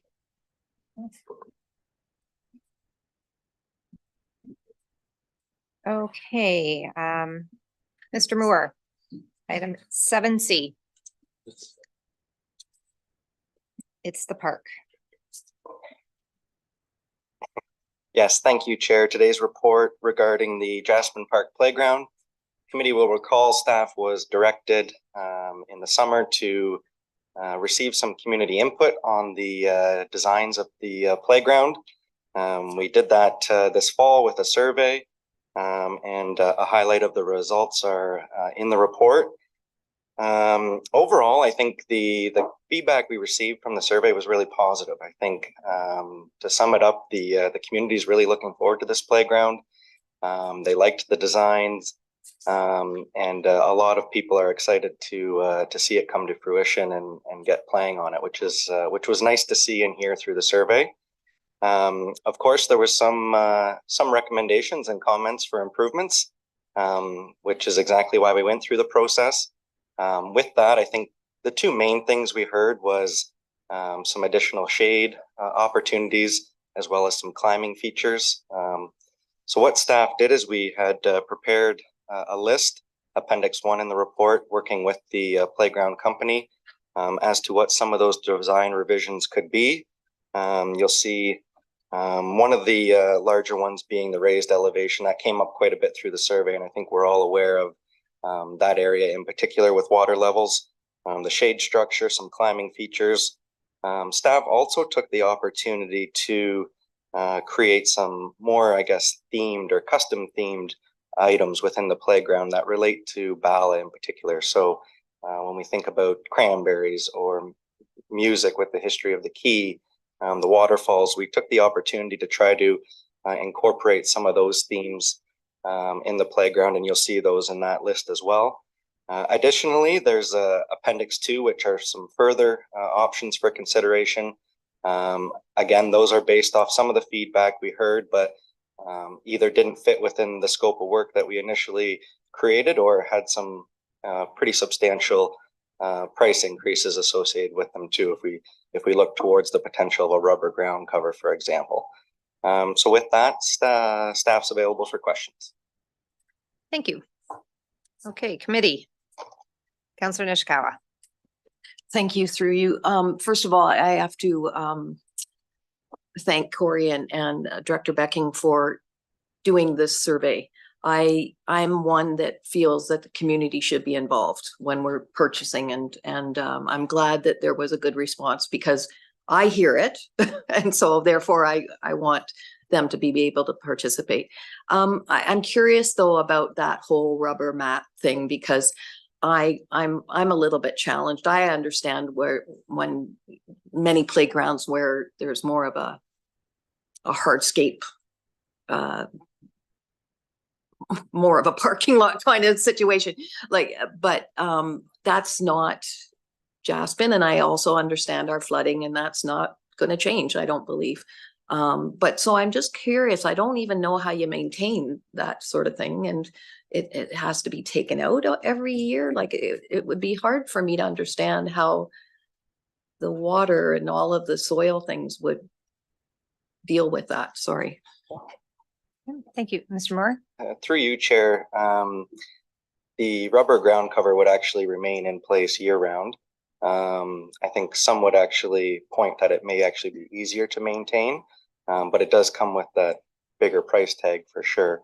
What is constructed underneath the ground cover is a drainage system that helps to divert that water, etc. And then in terms of maintenance, I'm not certainly an expert in the field, but I think compared to the engineered wood fiber, which you're probably going to have to, resupply every now and then, etc. It may be a little bit in the short term more easier to maintain. I'm not sure if Director Becking has any more experience maybe with them. Thank you, Director Becking. Thank you, Madam Chair. the rubber mats are extremely expensive. They are a little bit kinder, I'll say, in terms of if somebody falls. They have a considerably shorter lifespan because of the effects of UV deterioration and so forth. I have indirect experience with them. I know of other communities where they are in place. As I say, they are a little bit kinder, but I don't think that the difference in level of service between it and the engineered wood fiber mat justifies the difference in expenditure.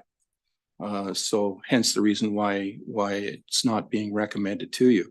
Nonetheless, if you choose to go down that road, staff will implement it. Drainage is probably the biggest single issue in terms of making sure that it's adequately drained and so forth. And there are measures that can be taken that will address that issue. Thank you. Okay, thank you. Any other questions for Mr. Moore? Okay, seeing none, I am going to read the resolution and then we can have any further comments. Moved by Councillor Edwards, seconded by Councillor Nishikawa. Be it resolved that committee approved the Jasper Park Playground Design revisions outlined in Appendix 1 of Staff Report PW-2023-73 and that the additional $40,341 in the revised project cost be funded through the Parkland Dedication Reserve and that the Director of Public Works be authorized to execute the necessary documents to proceed with the work. Are there any further comments? Councillor Nishikawa. Thank you. I'm happy with what has been presented.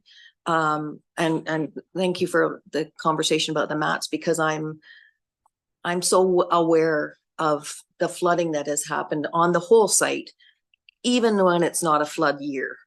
And so I don't think that we would there would be the greater benefit to having those mats and things. So I'm happy with what we have now. Thank you. Or like what's being presented. Thank you. Councillor Bosenworth. Just a comment about the rubber mats. I have two grandchildren who spend a fair amount of time in the parks in the city here, and some of them have I think they're called manufactured wood chips, and some of them have the rubber mats. The rubber mats are really, really very nice, I must say. I think the only caution I agree with Director Brecking that they're not worth the money. The only concerns I have about the wood chips is they do require maintenance and they do require replacement. If they are left to get too grungy, it gets really quite unpleasant. They become dark. You get holes at the bottom of the swings. You get holes below the, at the landing of the slides. And, somebody has to come around and rake it out and keep it level if you want to have a high quality park. I guess the other point is if we have flooding, what's going to happen to the wood chips? Are they all going to float away? Okay, thank you. Mr. Moore, do you have any comments on the wood chips? Yes, certainly. I think Councillor Bosenworth makes some great points. I think similar to what we have in place now with a lot of our playgrounds, we have some screening where we see the holes at the bottom of swings and slides, and our staff are definitely aware of those and provide kind of that annual maintenance in the spring to touch them up. As it relates to the water levels, I think that's why we've recommended increasing the elevation here, a total of 18 inches, which is pretty significant, but I think that'll certainly help given the location where it is now with that potential, I guess, if you may. In the rare circumstance where we get those drastic years, obviously there could be the potential for some washouts, etc. But I think that's common in a lot of places along those waterfront areas and a lot of our parks, etc. Thank you. Okay, I don't see any other hands up. Just a general comment, really not, I will call a question in a moment. I was really pleased to see that nod to the heritage or the history or culture of this place, right? And I would just say, as we continue in the parks and trails area. For those of us who have or continue to use these, we know how important a local park is to a community and how it does play a really important part in telling our story. And so I thought it was fun to see some elements added into this particular design, and just would encourage staff to continue to think that way in the design of any of our parks and trails as we go forward, and perhaps in even this place, you know, working with other organizations to try and keep enhancing that. The connection there is so strong. So thank you for at least trying to incorporate some of that into this structure. I've read the question. I'm now going to call the question. All those in favor? Great. That is carried. Mr. Moore, we look forward to seeing a new park. That's exciting. Yes, it is. Okay. Item 7D, less fun. Yes. Asbestos. Yes, not as exciting. Asbestos, committee is aware we awarded a contract early in the summer to Buller Crichton Environmental to do some testing on our facilities. We've received the results. Overall, not too bad. They did identify 2 facilities in particular that require immediate repair. We're dealing with those as an urgent matter and currently in the process of remediation as we speak. The remaining items or facilities identified are of the less urgent matter as per the consultant, and we're just going to follow their guidelines and incorporate the remediation of those areas in the capital plan moving forward. With that, any questions? Thank you. Committee, are there any questions? Okay, seeing none, I will read the question. Moved by Councillor Kent, seconded by Councillor McIntyre. Be it resolved that that committee accept the remediation of sites containing damaged asbestos containing materials, ACMs, as outlined in Appendix 1 to staff report PW-2023-74, and that staff be directed to include funds in the 10-year capital plan for the remediation of the non-urgent locations. Any other comments? Okay, seeing none. All those in favor? Okay, that carries. Thank you. Sure. Yes, Mayor Kelley. Thank you, and through you, my apologies. I should have declared a conflict on this item 7E, which I think is the next one, the user fee policy. Okay. Because I'm an officer of one of the service clubs that is going to be impacted by this. So Okay. as such, have an indirect pecuniary interest, and I'll step out. Okay, thank you.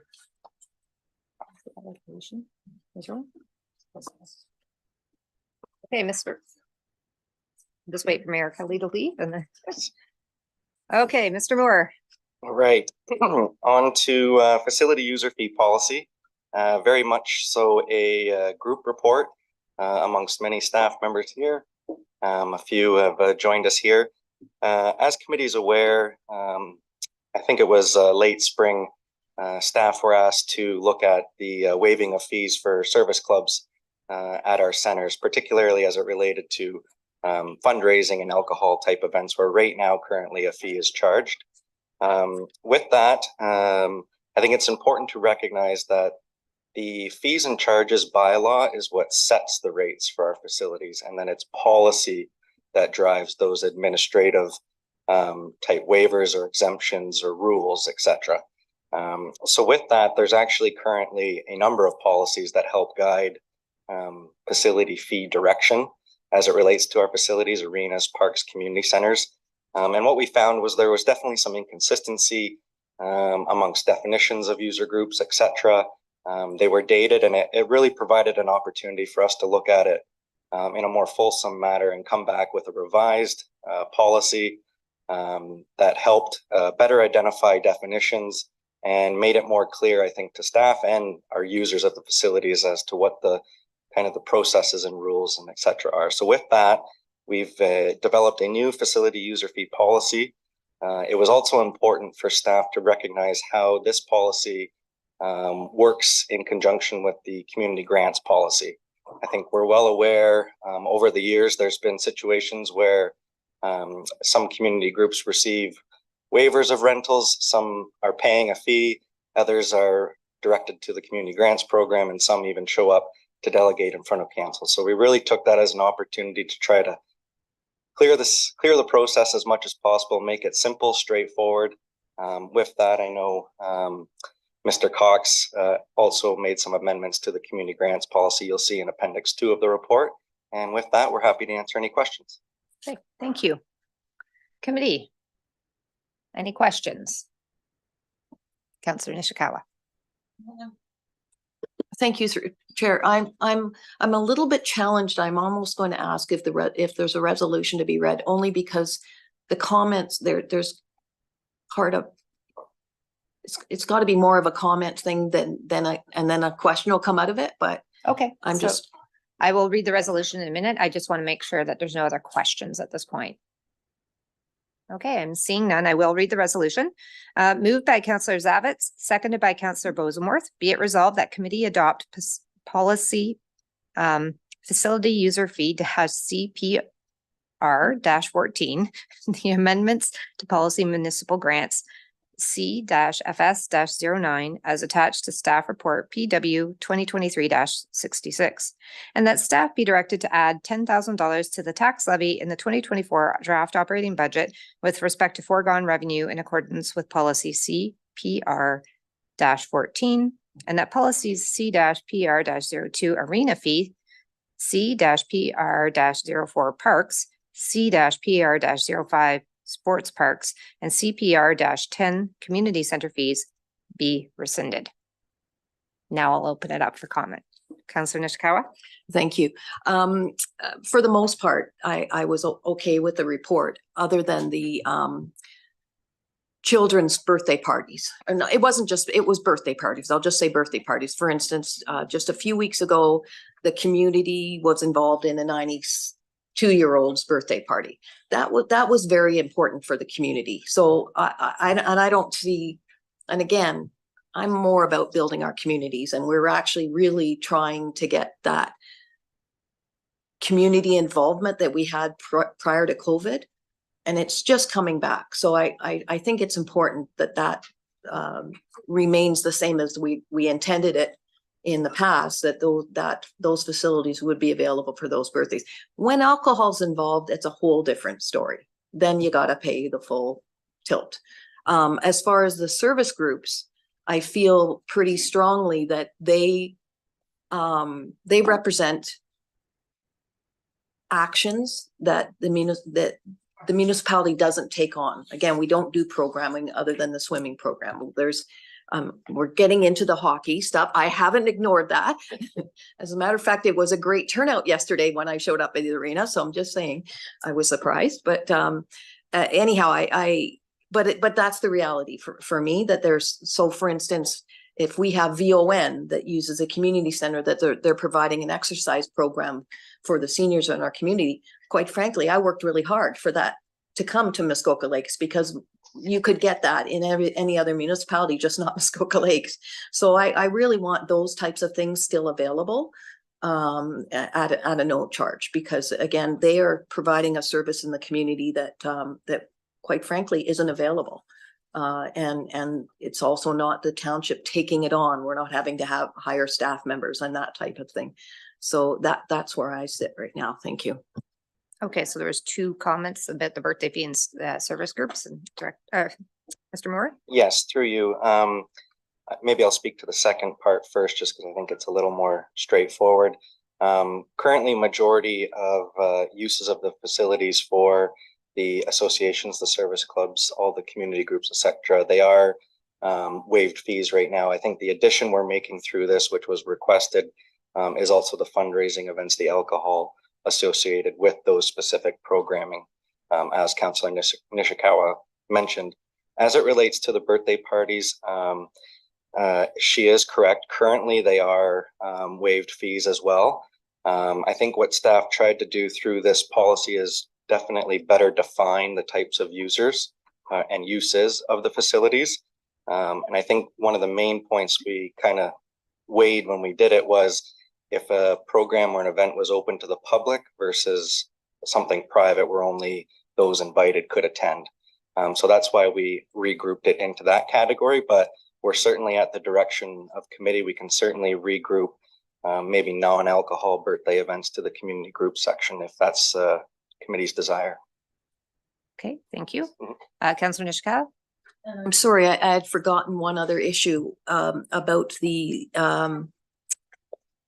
so currently there's a conversation going on in Bala, and they're really trying to sort of look at their business environment in a year-round basis. And some of those, like one of the conversations was again about using the community centers more. And I personally feel that Bala has been not doing so for many, many years now. But in fact, there's a really strong community involvement. The Legion is not the place. Anybody that thinks that the Legion is covering whatever community involvement, it's not happening unless you're there to, quite frankly, drink. It's not a community. It's not a friendly place for kids. It's not about that. So I don't want us to think that there's a void that's in our community being filled by that, that pub. It's essentially a pub. And I'm a member, so I'm just saying it's not anything different.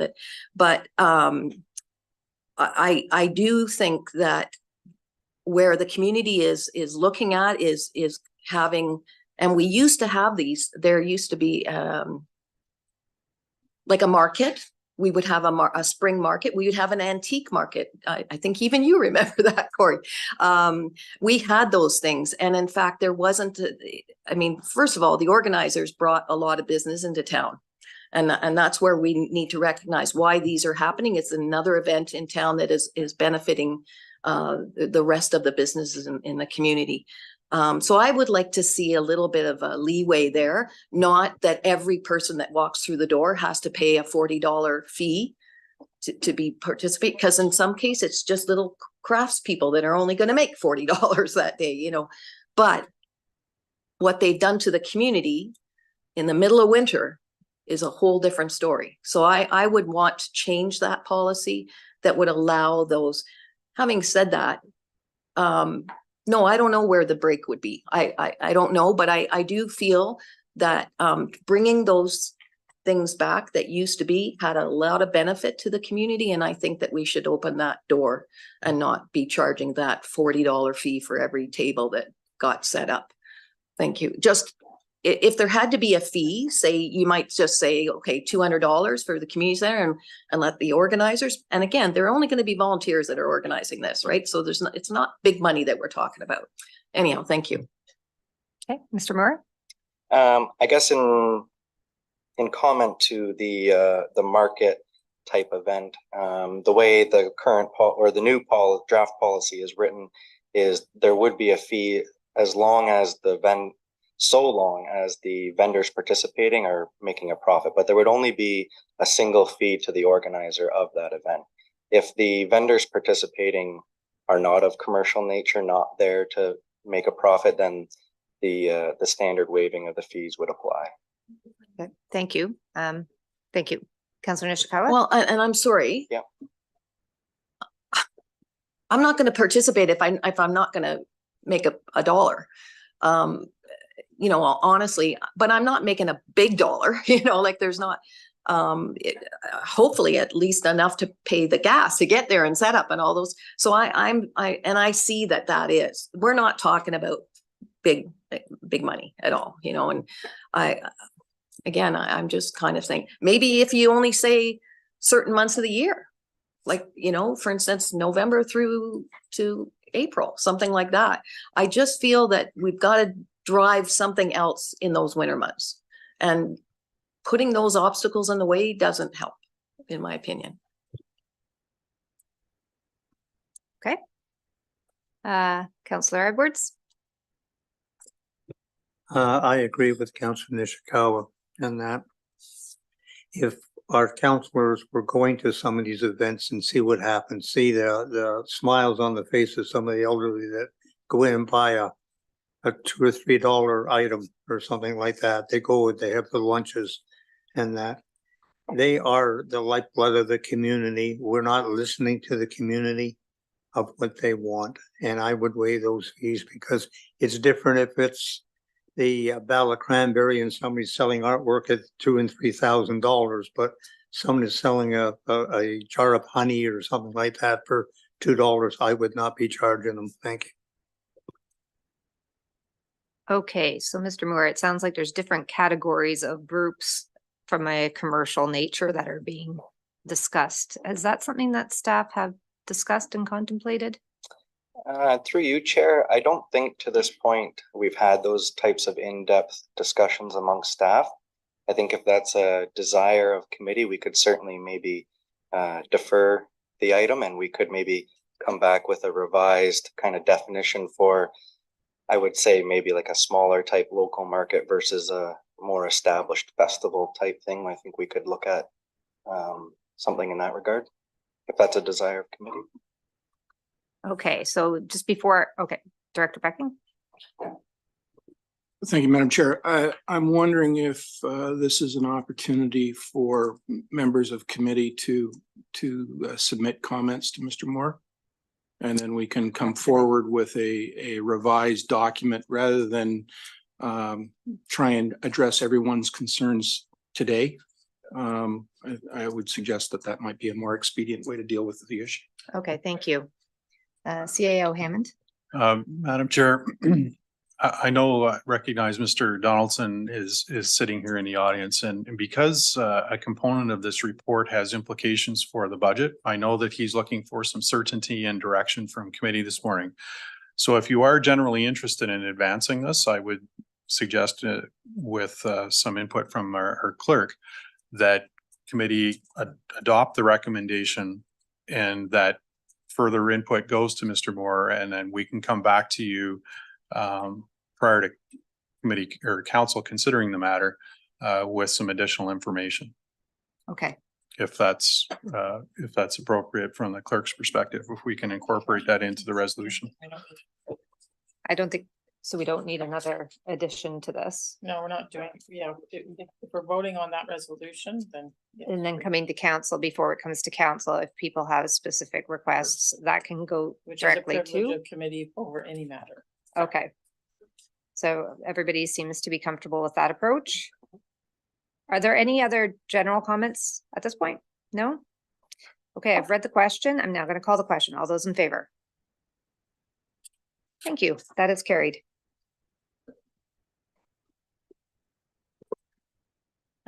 Thank you. Is somebody able to grab the mayor? Grab it. Thank you. Thank you. Moving on to, where are we? Item 8A. Director Donaldson. Welcome. The floor is yours.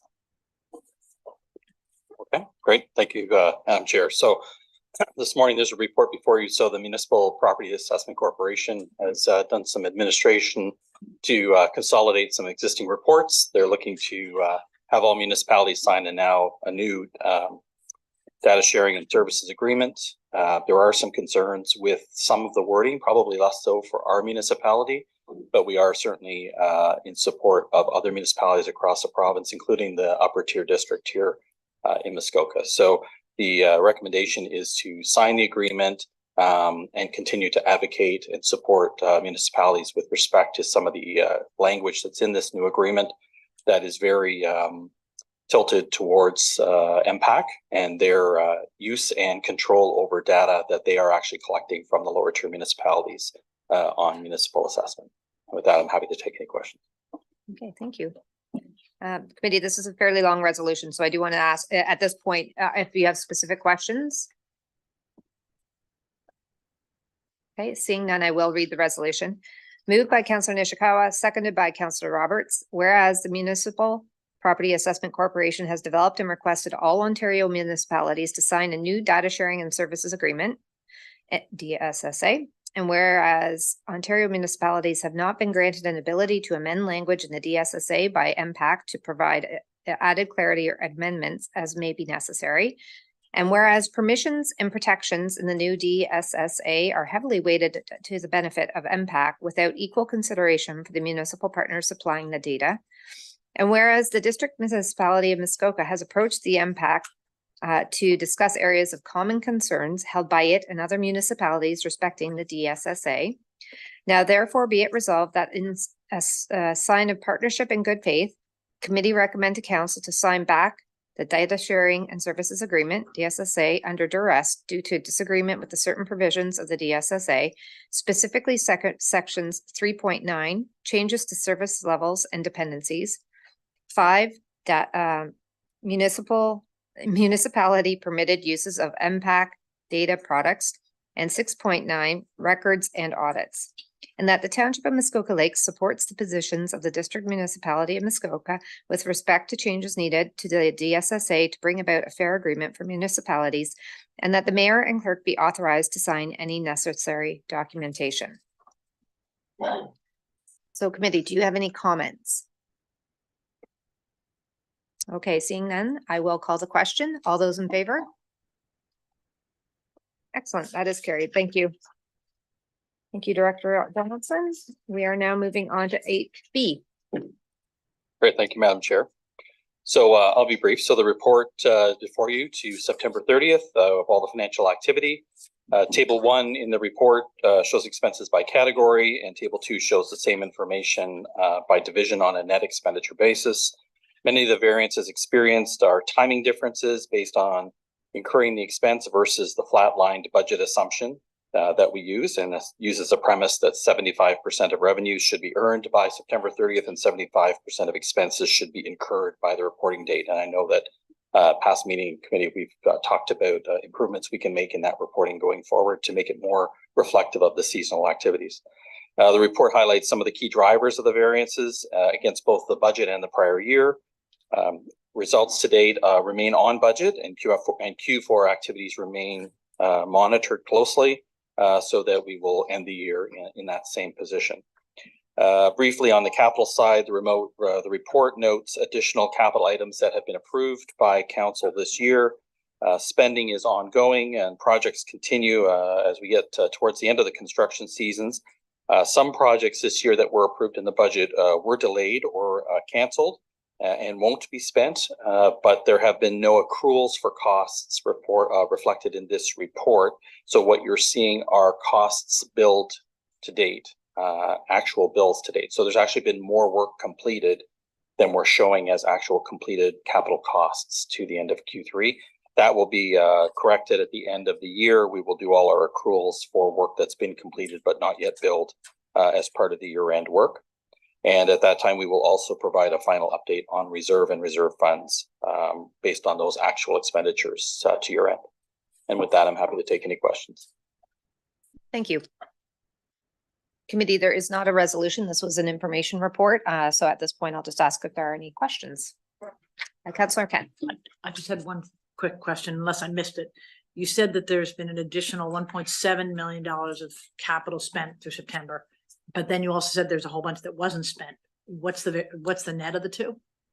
The amount that hasn't been spent to date is actually very small. I would say it's like $500,000. The biggest item I think this year, and Director Becky can support me on this one, I think is the Milford Bay HVAC unit. That was $370,000 or $390,000 I think this year that has been rolled over into the 2024 budget. There was a number of smaller over budget then for the year though on capital. I think we are, aren't we? Yes, by about $1.5 million. Was I? Yeah. Okay. On the original approved budget. Yeah. Yeah. That's right. Okay. Thank you. Councillor Boseworth. Yes, just a quick one. So you only make accruals at the end of the year. You don't make them quarterly. Is that correct? Okay. Donaldson. Thank you, through you, Chair. So we will on capital. It's not been a practice to do adjustments during the year. I think that's another area that we probably need to look at to try to get better information. Once contracts are signed, we should be kind of booking something to estimate those costs, but those adjustments will be made at year end for 2023 projects. So just wanted to make sure that was clear because it looks like we're significantly underspent on capital for 2023, which is not going to be the case by the end of the year because a lot of that work has been undertaken. Supplemental, just to be clear, then you do accrue on the operating expense side? Through you, Chair, absolutely. On the operating side, we do try to keep that up to, and it's fairly fairly current anyway. It's the big ticket capital projects that are the material changes or the material variances during the year, multi-$100,000 projects that just the bills come in a little bit later than the work is done. Thank you. Okay, thank you. Committee, any other questions? Okay, seeing none. Thank you very much, Director Donaldson. We'll move on.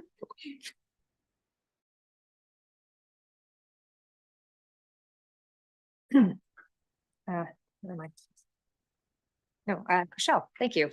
Thank you, Chair, and through you. The report before you is regarding an application a township has received for the sale of an original road allowance from an abutting landowner. Staff are recommending approval of the amended application, subject to the conditions noted in the staff report. And with that said, I will turn it back to the Chair. Okay, thank you. Committee, are there any questions? This is a fairly long resolution as well. Okay, seeing none. Moved by Councillor Bosenworth, seconded by Councillor Kent.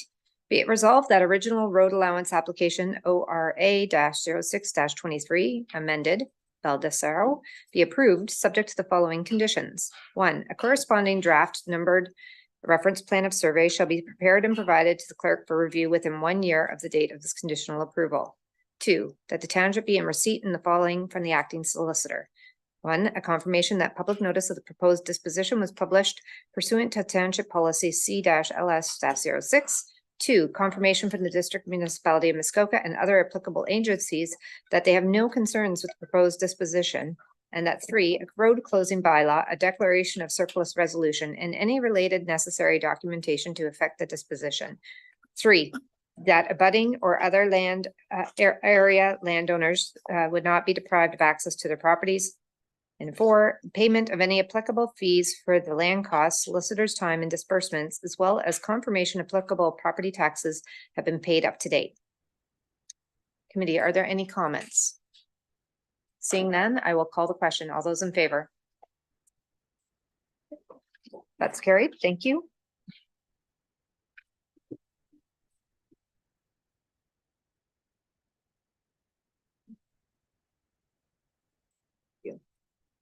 Okay, CAO Hammond.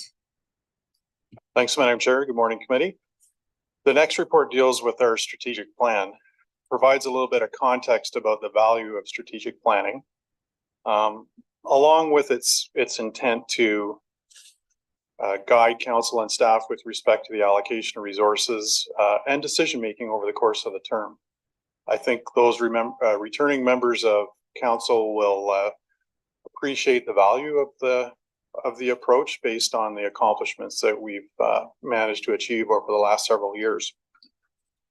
The mayor alluded to the notion that the plan was purposely crafted to bridge terms. Appendix 1 outlines our achievements and where we're at with all of those projects. As you can see, we're pretty much completed everything or it's in progress. Appendix 2 outlines the terms of reference for the proposed update. And the plan, as I alluded to earlier, would be as soon as the budget's approved, we'll release an RFP and hopefully have the project wrapped up within 6 months of that date. And those are my comments, Madam Chair. Okay, thank you. Committee. Are there any questions? Okay, seeing none, I will read the resolution. Moved by Councillor Burry, seconded by Councillor Edwards. Be it resolved that the terms of reference attached as Appendix 2 to report number CAO 2023-01 for the completion of a review and update of the township's strategic plan be endorsed, and that staff be authorized to prepare and issue a request for proposal based on said terms of reference to obtain consulting services to complete the plan. Any comments? Okay, seeing none, all those in favor? Thank you. That is carried. Moving on now to item 9A. Welcome, Chief Morrell. Good morning, Madam Chair. The first report before you is a report that deals with the Strategic Emergency Response Plan and a small update that requires committee approval. This report provides an overview of the updates to the Emergency Response Plan, and due to a recent review our compliance review happens annually from our emergency management advisors. During our last review, it was noted that we needed to split a group that had previously been seen as one group. I now stand for questions. Okay, thank you. Committee, are there any questions for Chief Morrell? Okay, seeing none, I will read the question, sorry. Moved by Councillor McIntyre, seconded by Councillor Roberts. Be it resolved that committee approve bylaw 2023-123, being a bylaw to amend bylaw 2017-130 for the purpose of replacing Township of Muskoka Lakes Strategic Emergency Response Plan with an updated version attached as Appendix 1 to staff report number ES-2023-016, and that the final amending bylaw be forwarded to council for adoption. Are there any comments? Okay, seeing none, I'll call the question. All those in favor? It's carried. Thank you.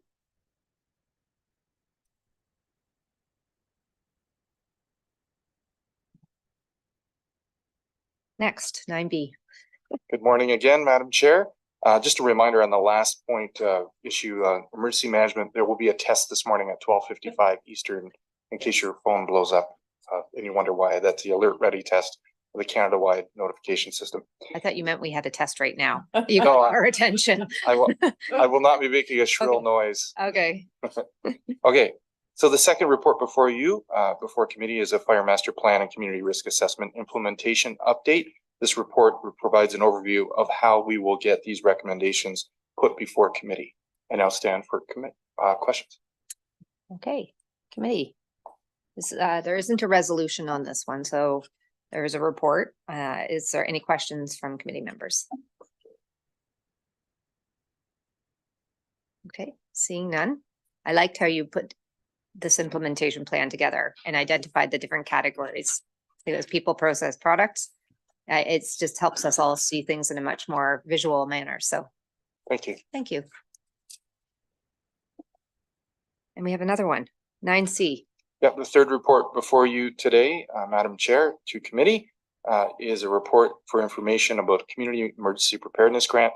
This grant was dropped in front of us in October 27th by the province, and typically we would follow the policy CFS 17 on external grants, where we would approve expenditures or apply for the grant based on that policy that are already approved in council budget. We thought it best to bring something to committee so that we could highlight that we are going for grant approval for these items. I now stand for questions. Okay, thank you. Committee, are there any questions? Once again, there isn't a resolution, so yep, Councillor Nishikawa. Thank you. I'm not sure that it's directed specifically to the chief, but when there are grants available and we're applying for them, does it help to have a council resolution attached to those asks? CAO Hammond. Madam Chair, I think in the instances where one's required, we would be bringing a report forward with a suggested resolution, and in cases where we don't, like this one, we're just bringing it to your attention that we're submitting the grant. In fact, if we're submitting it based on the policy, if we're submitting it and there are items in the budget, that policy arguably gives staff the authority just to do it. In this instance, we're just bringing it to you for information only. Okay, thank you. Councillor Nishikawa. If I may, it's more, could we support the application better when there's council input? Okay, thank you, CAO Hammond. I believe in this instance, and Chief Morrell can correct me if I'm wrong, I don't believe that's necessary. Okay, thank you. That would be correct through you, Madam Chair. Thank you. Okay, seeing no other questions, thank you very much, Chief Morrell. Thank you. Good luck on that grant. Moving now on to report 10A from our Economic Development Officer. Welcome, Mr. Cox. Thank you. So my report today to committee is in response to the resolution that was passed at the last meeting of the General Finance Committee, looking for an overview of physician recruitment efforts in Muskoka as a whole. and also seeking recommendations on how to best strengthen and improve physician recruitment efforts in Muskoka Lake specifically. So as outlined in my report, healthcare is first and foremost a provincial responsibility. And so as a result, the township is limited in the ways in which it's limited to a supporting role in the ways in which it can support and enhance healthcare in our community. There are two main ways that municipalities do this. The first is through supporting physician recruitment efforts.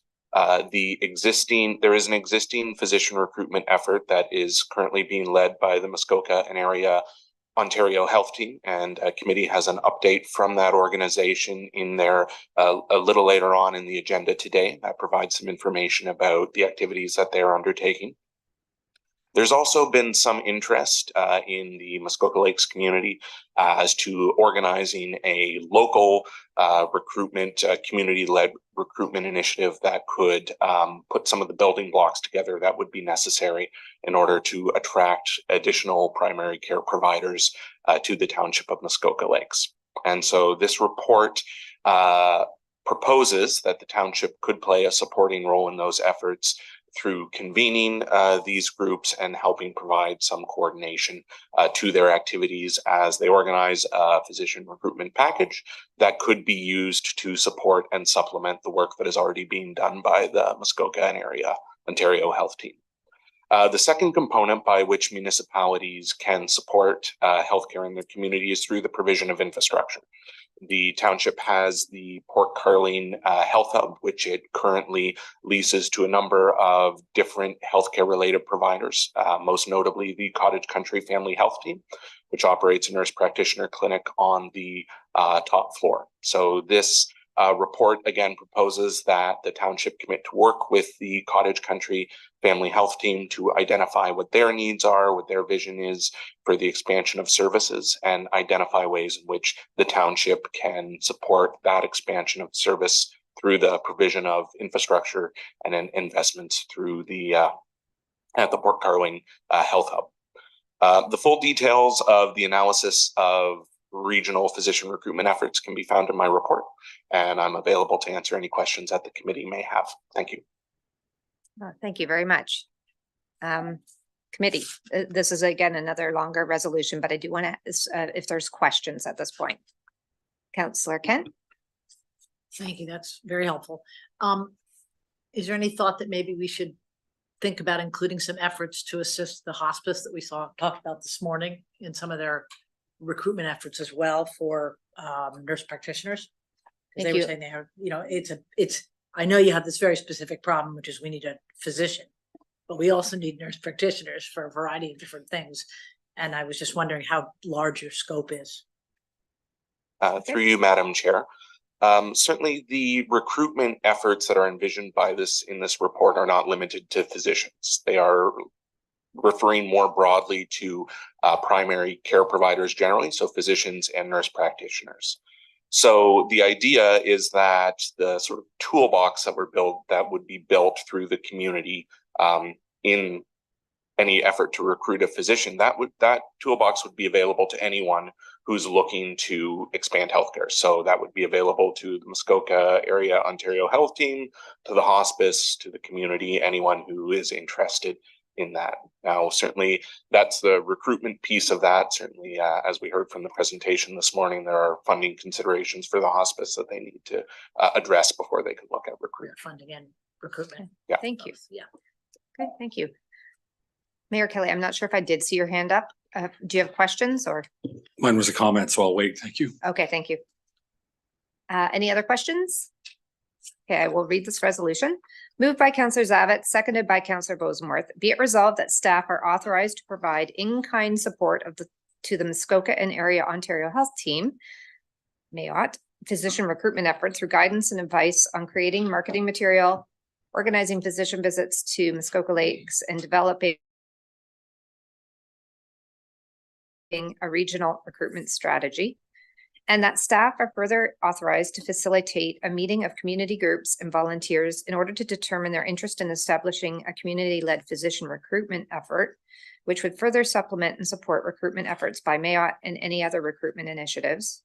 And finally, that staff are authorized to work with Cottage Country Family Health Team representatives to create a longer-term vision for the Port Carling Health Hub building, which includes the types of services that should be offered, as well as the leasehold improvements or other infrastructure that would be required to enable those services and fulfill this vision. Now I'm going to open up the floor for comments. I think I saw Mayor Kelley and then Councilor Nishikawa. Thank you, and through you. Just to pick up, first of all, a terrific report, nicely organized and very clear. My opinion on this one, and as you know, James, and as the chair knows, a very small group of us have been trying to explore possibilities and hold meetings with another member of the public who is very benevolent and has put up some funds to support our cause. I think we need to maintain control and take charge of this exercise. We have an asset we have several assets to work with. And I think to the extent we sit back and let other agencies look out for us, we're only going to be frustrated and we're going to be delayed. So I like the approach of stepping into this one, taking responsibility, taking charge for it, working with any outside group or individual who has value to add to the process, understanding the relationship between the health hub and other issues which come down to standards of living and how and where medical practitioners, whether they be nurse practitioners or MDs or nurses generally, where they want to live. I think we need to take responsibility and take charge of this one and push it as hard as we can ourselves, rather than relying on third parties to represent our interests. Great, thank you. Councilor Nishikawa?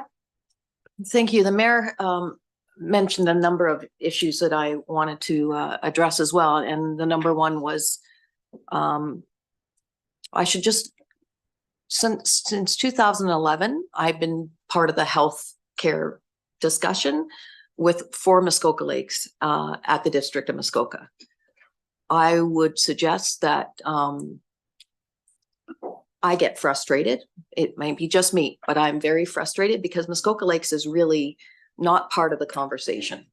And I feel that this resolution kind of makes that being, going to be the lead. And I don't feel that that is going to represent Muskoka Lakes at all.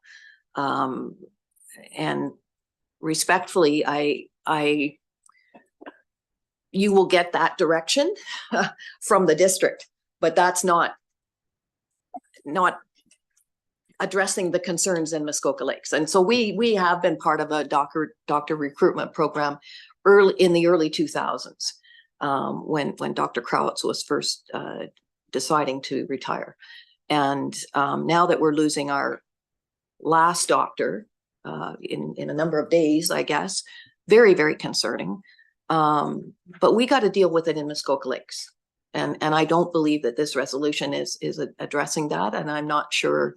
I just hope the door is open more because that funding, I was aware that funding was directed to Muskoka Lakes specifically. And I don't want to lose that. And I do feel that trying to piggyback on any efforts through the district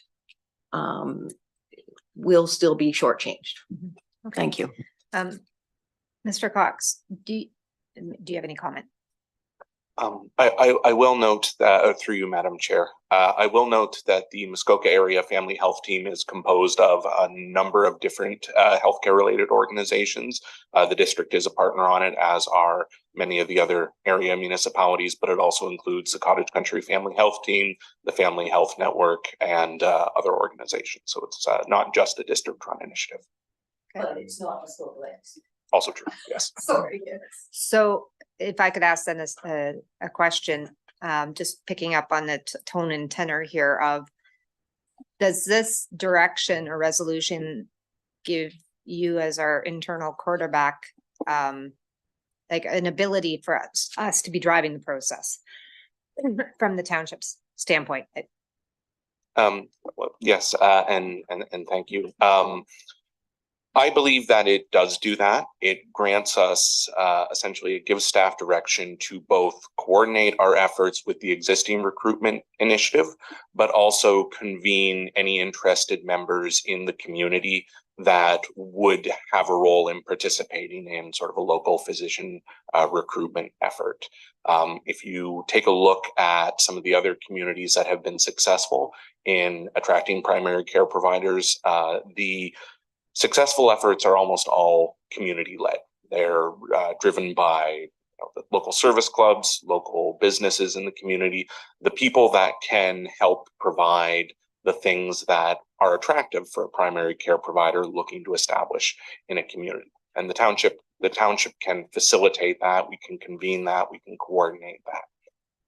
So I think that this resolution provides us with the flexibility to do that, while also ensuring that our efforts are coordinated with the existing recruitment initiatives being done by the Mazan.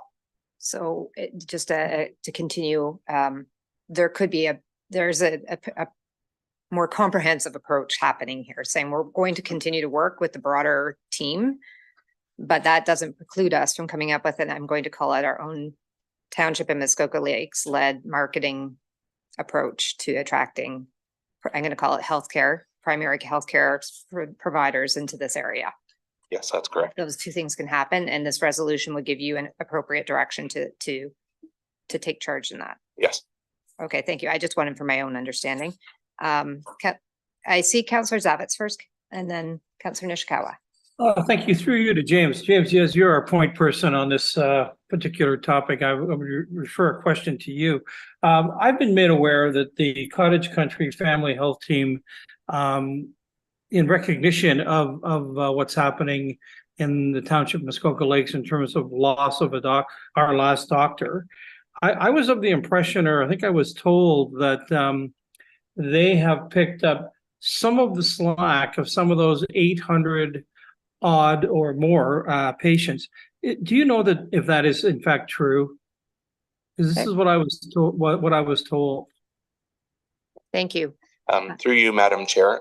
Yes, that is correct. There have been some efforts by the Cottage Country Family Health Team to mitigate the impact of the impending retirement of the last doctor in Port Carling. For example, I know that some of the patients that were seen in Port Carling but have addresses in Gravenhurst have been transferred over to physicians that operate out of the family health team in the Gravenhurst area. And the family health team is also taking whatever steps they can to ensure that there is patients aren't left without care in the immediate term. It's not going to cover everything, is my understanding of it, but there are some efforts to mitigate that impact. All right, thank you. Thank you.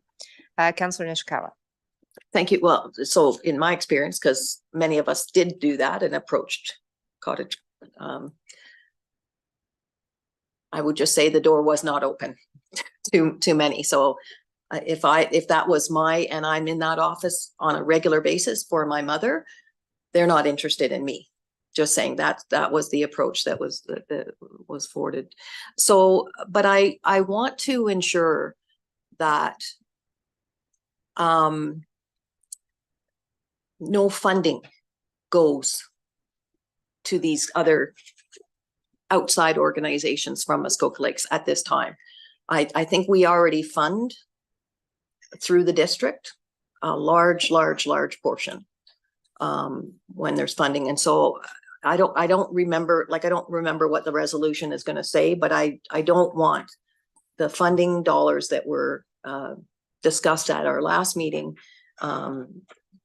I don't want it to leave Muskoka Lakes. I believe that somebody's going to be there right away asking for something, and I want it to stay in Muskoka Lakes. So I just want to confirm, under the financial implications, it doesn't look like there's any immediate ones, that there's the option, potentially, we could opt into the Mayotte one, but that's not in front of us today. I think it's simply what I wrote. Is that correct? Yes, that's correct. Okay, thanks. Okay, any other comments? Councillor Edwards. Yes, thank you. I agree with the mayor. We have to take the initiative on this. I've learned from experience. If you're not forceful, you're not getting anything. So we have to take the lead and let them follow us rather than following them. It's very, very simple in that, or we won't get a nurse practitioner to fill it. And I know there is space in the health hub. Thank you. Okay, thank you. All right, committee, I've read the resolution, so I will call the question. All those in favor? Great, thank you. That does carry. Thank you very much for your efforts in a very short turnaround time as well. I'd like to note you've done a lot of research and have come forward with a really good starting point on our understanding here. So thank you. Thank you very much.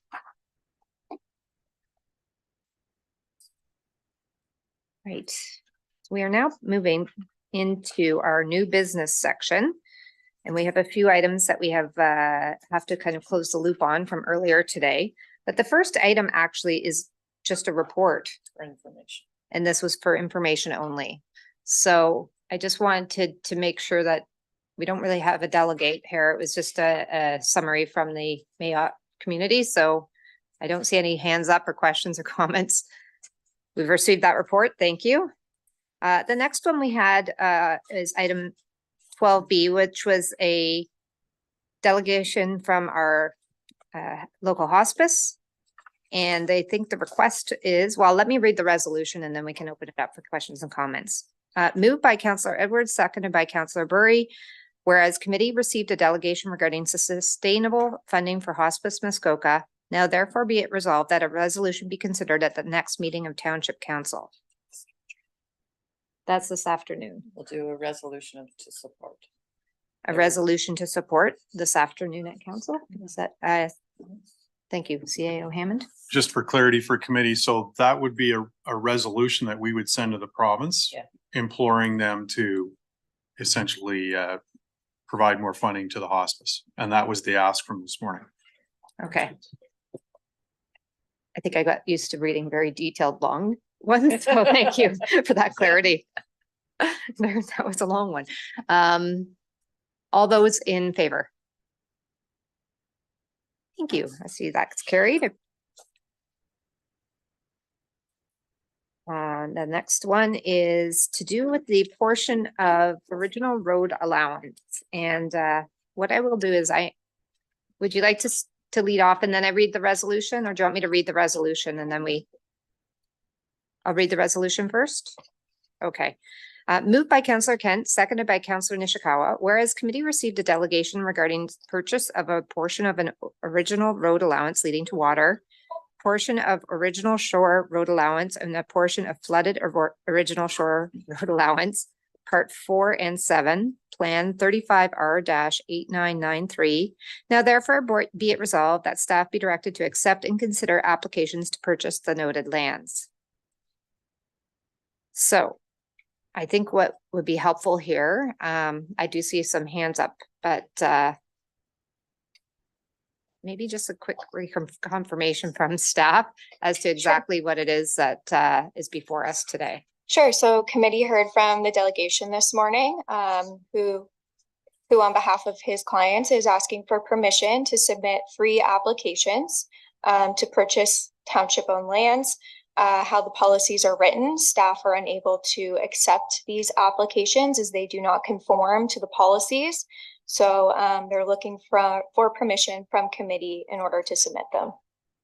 So we're not making a decision on, or staff isn't making comment today on any of the details of the application. It'd simply be saying that the applicant would be able to submit those applications. That's correct. Yep. Okay. I provided a bit of background this morning about why they're looking to submit these applications. So it's now in committee's hands as to whether or not they are allowed to submit them. Thank you. CAO Hammond. So for additional clarity, debating the merits of the proposal would occur should an application be submitted. You're simply deciding on whether or not you want to proceed down the road of eventually having that debate or discussion. At this point, you don't need to based on the policy, but if you want to, you can. Okay, so now I have hands up. Thank you very much from staff. I saw Councillor Nishikawa, Councillor Zavitz, Mayor Kelley. Thank you. So this is a service level kind of discussion. It is part of the service level discussion.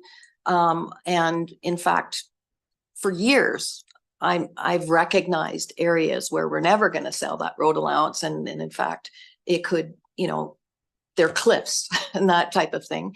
But that in fact, you know, might help with our tax base and that type of thing, the funding. I don't see that conversation happening anytime soon. I'll just say that. I think that conversation, if I understand correctly, might happen many months down the road. So at this time, I would say no, that I could not look at this application coming forward or at this time. Okay, thank you. Councillor Zavitz? Thank you, and through you, I support Councilor Nishikawa. I mean, we don't do this until we do, and I guess the bigger question is, do we want to have that discussion now?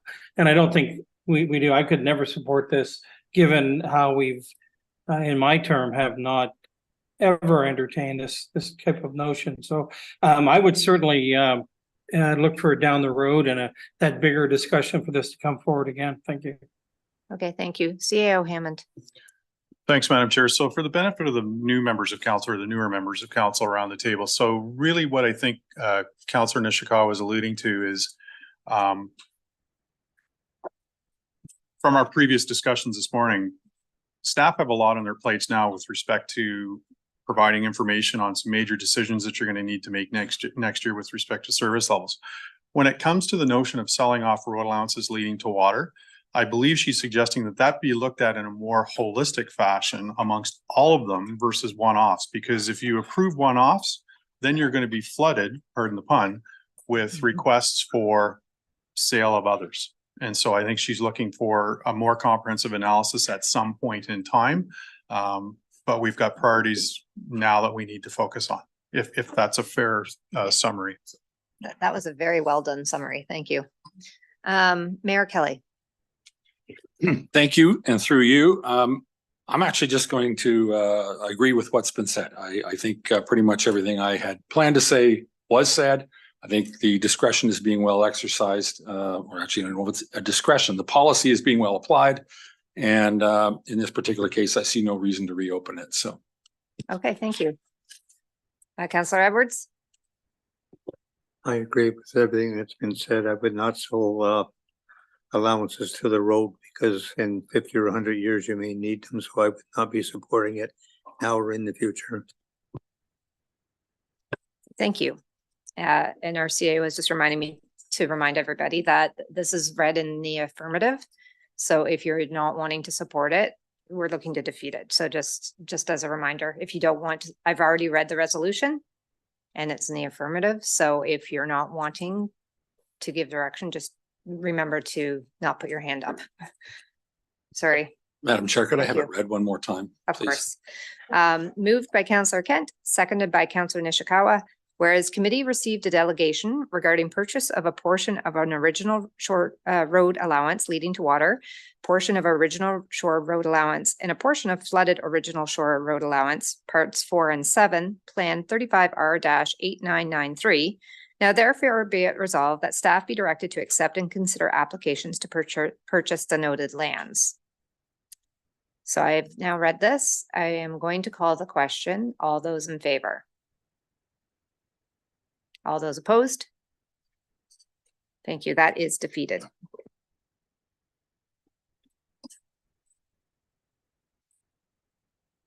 Okay, our district councilors. It is time for your updates. Because you put your hand up, Mayor Kelley, I would suggest that I'll let you go first, and then if anybody else wants to follow. Thank you, Mayor Kelley. Thank you. Councilor Nishikawa wants one too to talk about. Next week's a big week for our official plan. It's coming to district council Monday. I think that's Monday afternoon, if I'm not mistaken. And I'm really happy. I know it's unfortunate it has to happen this way, but really happy to see certain groups active in working hard to protect the environment from what is believed to be a watered down version that's been proposed by district council. So the aggregates group, Small Lakes Coalition, MLA have made delegations and have had a lot to say about this. And it's a big issue. It's going to be big. Okay, thank you. Okay, Councilor Nishikawa? No? I have to say, health services is a difficult committee at this time. It's all about money, and it just keeps going out the door. I don't know how else to say it. So, and not always. We pay a premium, and apparently that's okay. And so it gets a little bit frustrating. So our service levels, we require more full-time people in the long-term care homes. Our staffing levels are going to be increasing significantly. There was a discussion about that it's really part of the whole district, but discussion with the OPP and additional help that they require with mental health services and how. And honestly, this is a conversation that's been going on for many years as well. Giving a list, this is where you take somebody when they're in this situation. We haven't given that yet to these other health or care providers, I would say. So for instance, if somebody's, having an episode in some way, maybe they don't have to go to jail. They could go somewhere else, but we need to provide that better information. And I'm not sure that we're there yet. And I will ask at a little later moment if I could speak on something else. Yes, thank you. Councilor Burry? Budget. The district is getting into budget. Next week will be budget meetings. We have gone through the wastewater and budget, the piece that is not the tax supported levy. We've gone through that. But we're going through the tax supported beginning next week. There's all kinds of service level increases being asked for. Headcount is, I don't want to say it here because I'm going to get the numbers wrong, but the headcount at the district has gone up very significantly in the last 10 years, like very significantly. So I'm going to continue to ask at financial services for entire budgets. The district likes to, I would say obfuscate if I was in a corporate environment, but it's not. So it's municipal finance. They put things in different buckets, and it's very difficult to see the entire budget for, say, the airport, because the fleet is put in a different budget, and there's all kinds of these bits and pieces. So it is a very difficult exercise to understand exactly where all the money is going and whether the reserves are appropriate or not. Again, like us, their asset management plan is not finished. So we don't know if the levels of reserves are correct. But the district budget, it looks like it's going up significantly more than inflation. But we haven't made any decisions as a council or as a committee. So that's what we're getting into. It concerns me greatly what's going on at the district, both from a healthcare standpoint, the planning, overruling our plan and watering down several of the issues which the mayor alluded to. I'm just not sure that we're being treated equitably in an era of diversity, equity, and inclusion. I'm not convinced that the township is being treated equitably. I'm not talking about equality. I'm talking about equity. So that's today's tirade, and I'll apologize for it. But I'm really, really concerned that there's a bunch of issues that will cost our constituents significant amount of money. I mean, the cost overruns on Fairburn right now, in addition to the $30 million that the district decided to build. So Infrastructure Ontario is paying $64 million. The design that district put out was 94 million because everyone gets a private bathroom and some other things. So in addition to that 30 million difference, it looks like they're already about 25 million over. Heating, ventilation, windows, plumbing and electric came in. Yeah, well, I mean, for the foundation, I mean, you're going to find this hard to believe, but they started to dig back for the foundation and they found that there was rock there. And so now the foundation, instead of costing 3 million, is going to cost 6 million or thereabouts. And they may have some, and don't hold me to the numbers, but the other part, the plumbing and wiring and other pieces has come in 12.5 million over the original budget. They think they may be able to get that back to a mere 8 million. And we have to recognize that, you know, on 8 million, our constituents are paying 3. So equitable treatment is going to become my new mantra. I actually have a couple of questions for you, but I think I want to hear from Councillor Edwards first. Well, we had a presentation from the 3 Mile Lake Association, and they were concerned about the causation study. And the district will still be looking at 3 Mile Lake in the township of Muskoka Lakes as well. They had asked for a weather station. I believe they're about $2,000. They may ask us if they can put it up at the Shore Road launch and that. And if they have a raft, a data raft, it's about $13,000 looking into that. Kevin Trimble from the Watershed Council made an integrated watershed management presentation on the future of that. And that is just about it. Everything else is just subdivisions and that from there. So, and while I'm up on it, I might as well go with the community things. Sorry, just before we do that, if you don't mind, because I do have a Sure, couple of okay. quick questions from a district. I do actually have a couple of questions, if I may, today. I think it's touched upon at 3 different places, but from an oversight on projects like what you're talking about with Fairburn, what is their? There's not. The oversight on significant projects, capital projects like Fairburn with at the district. How does that get managed? I'd probably prefer not to comment. Okay, fair I enough. will say that it is done by staff.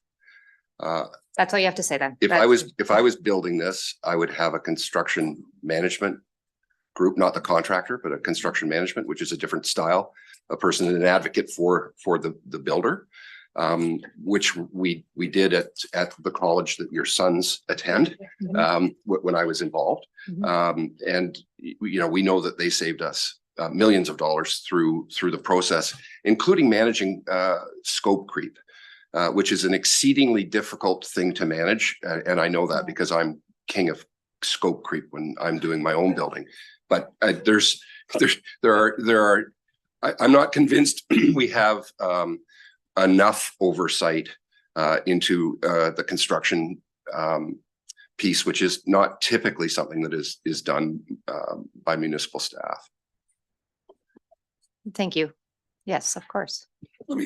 Thank you. And through you, I just, you know, you've heard this from me. This is a great example. We're talking about money in isolation doesn't tell the whole story. The simple fact of the matter is when that project was approved, I think as Councillor Burry suggested a minute ago, it was approved beyond the scope of normal and accepted province-wide building regulation.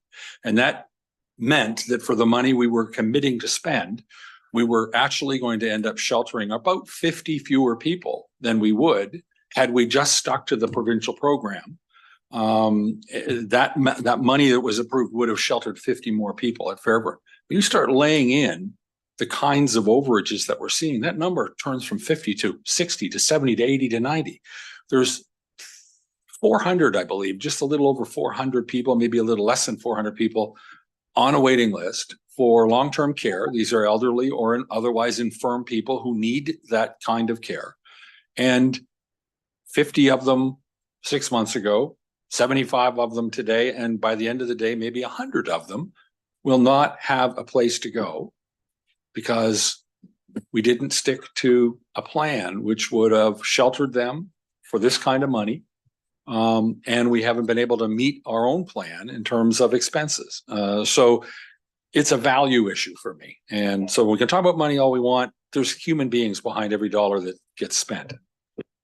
Okay, thank you. I did that. I asked a question, but I do have questions. We are going to move. I know that you had wanted to bring something up under new business, but let's do community first. And then just quickly to kind of get ahead of it, we have 2 Santa Claus parades coming up. Staff have provided me the exact details. The Port Carling Santa Parade is December 2nd at 6:30 p.m. And the Bala Santa Claus Parade is this weekend, tomorrow, Saturday, November 18th at 1 p.m. So if there's further community events, I'd love to hear about them. Councillor Edwards. Okay, this Saturday at Allswater Hall, there's a Christmas craft sale. You'll see how all these here big operators move in and sell their wares like mitts and gloves and that. They'll also have lunch there. And then in the afternoon, the Muskoka Singers are over at the Port Carling Community Center. I believe that's at 3 o'clock. I think it's on the sign out there. And on Sunday, the lighting of the gazebo up in Manette is at 4 o'clock, I believe, with a concert after with the Manette Tones.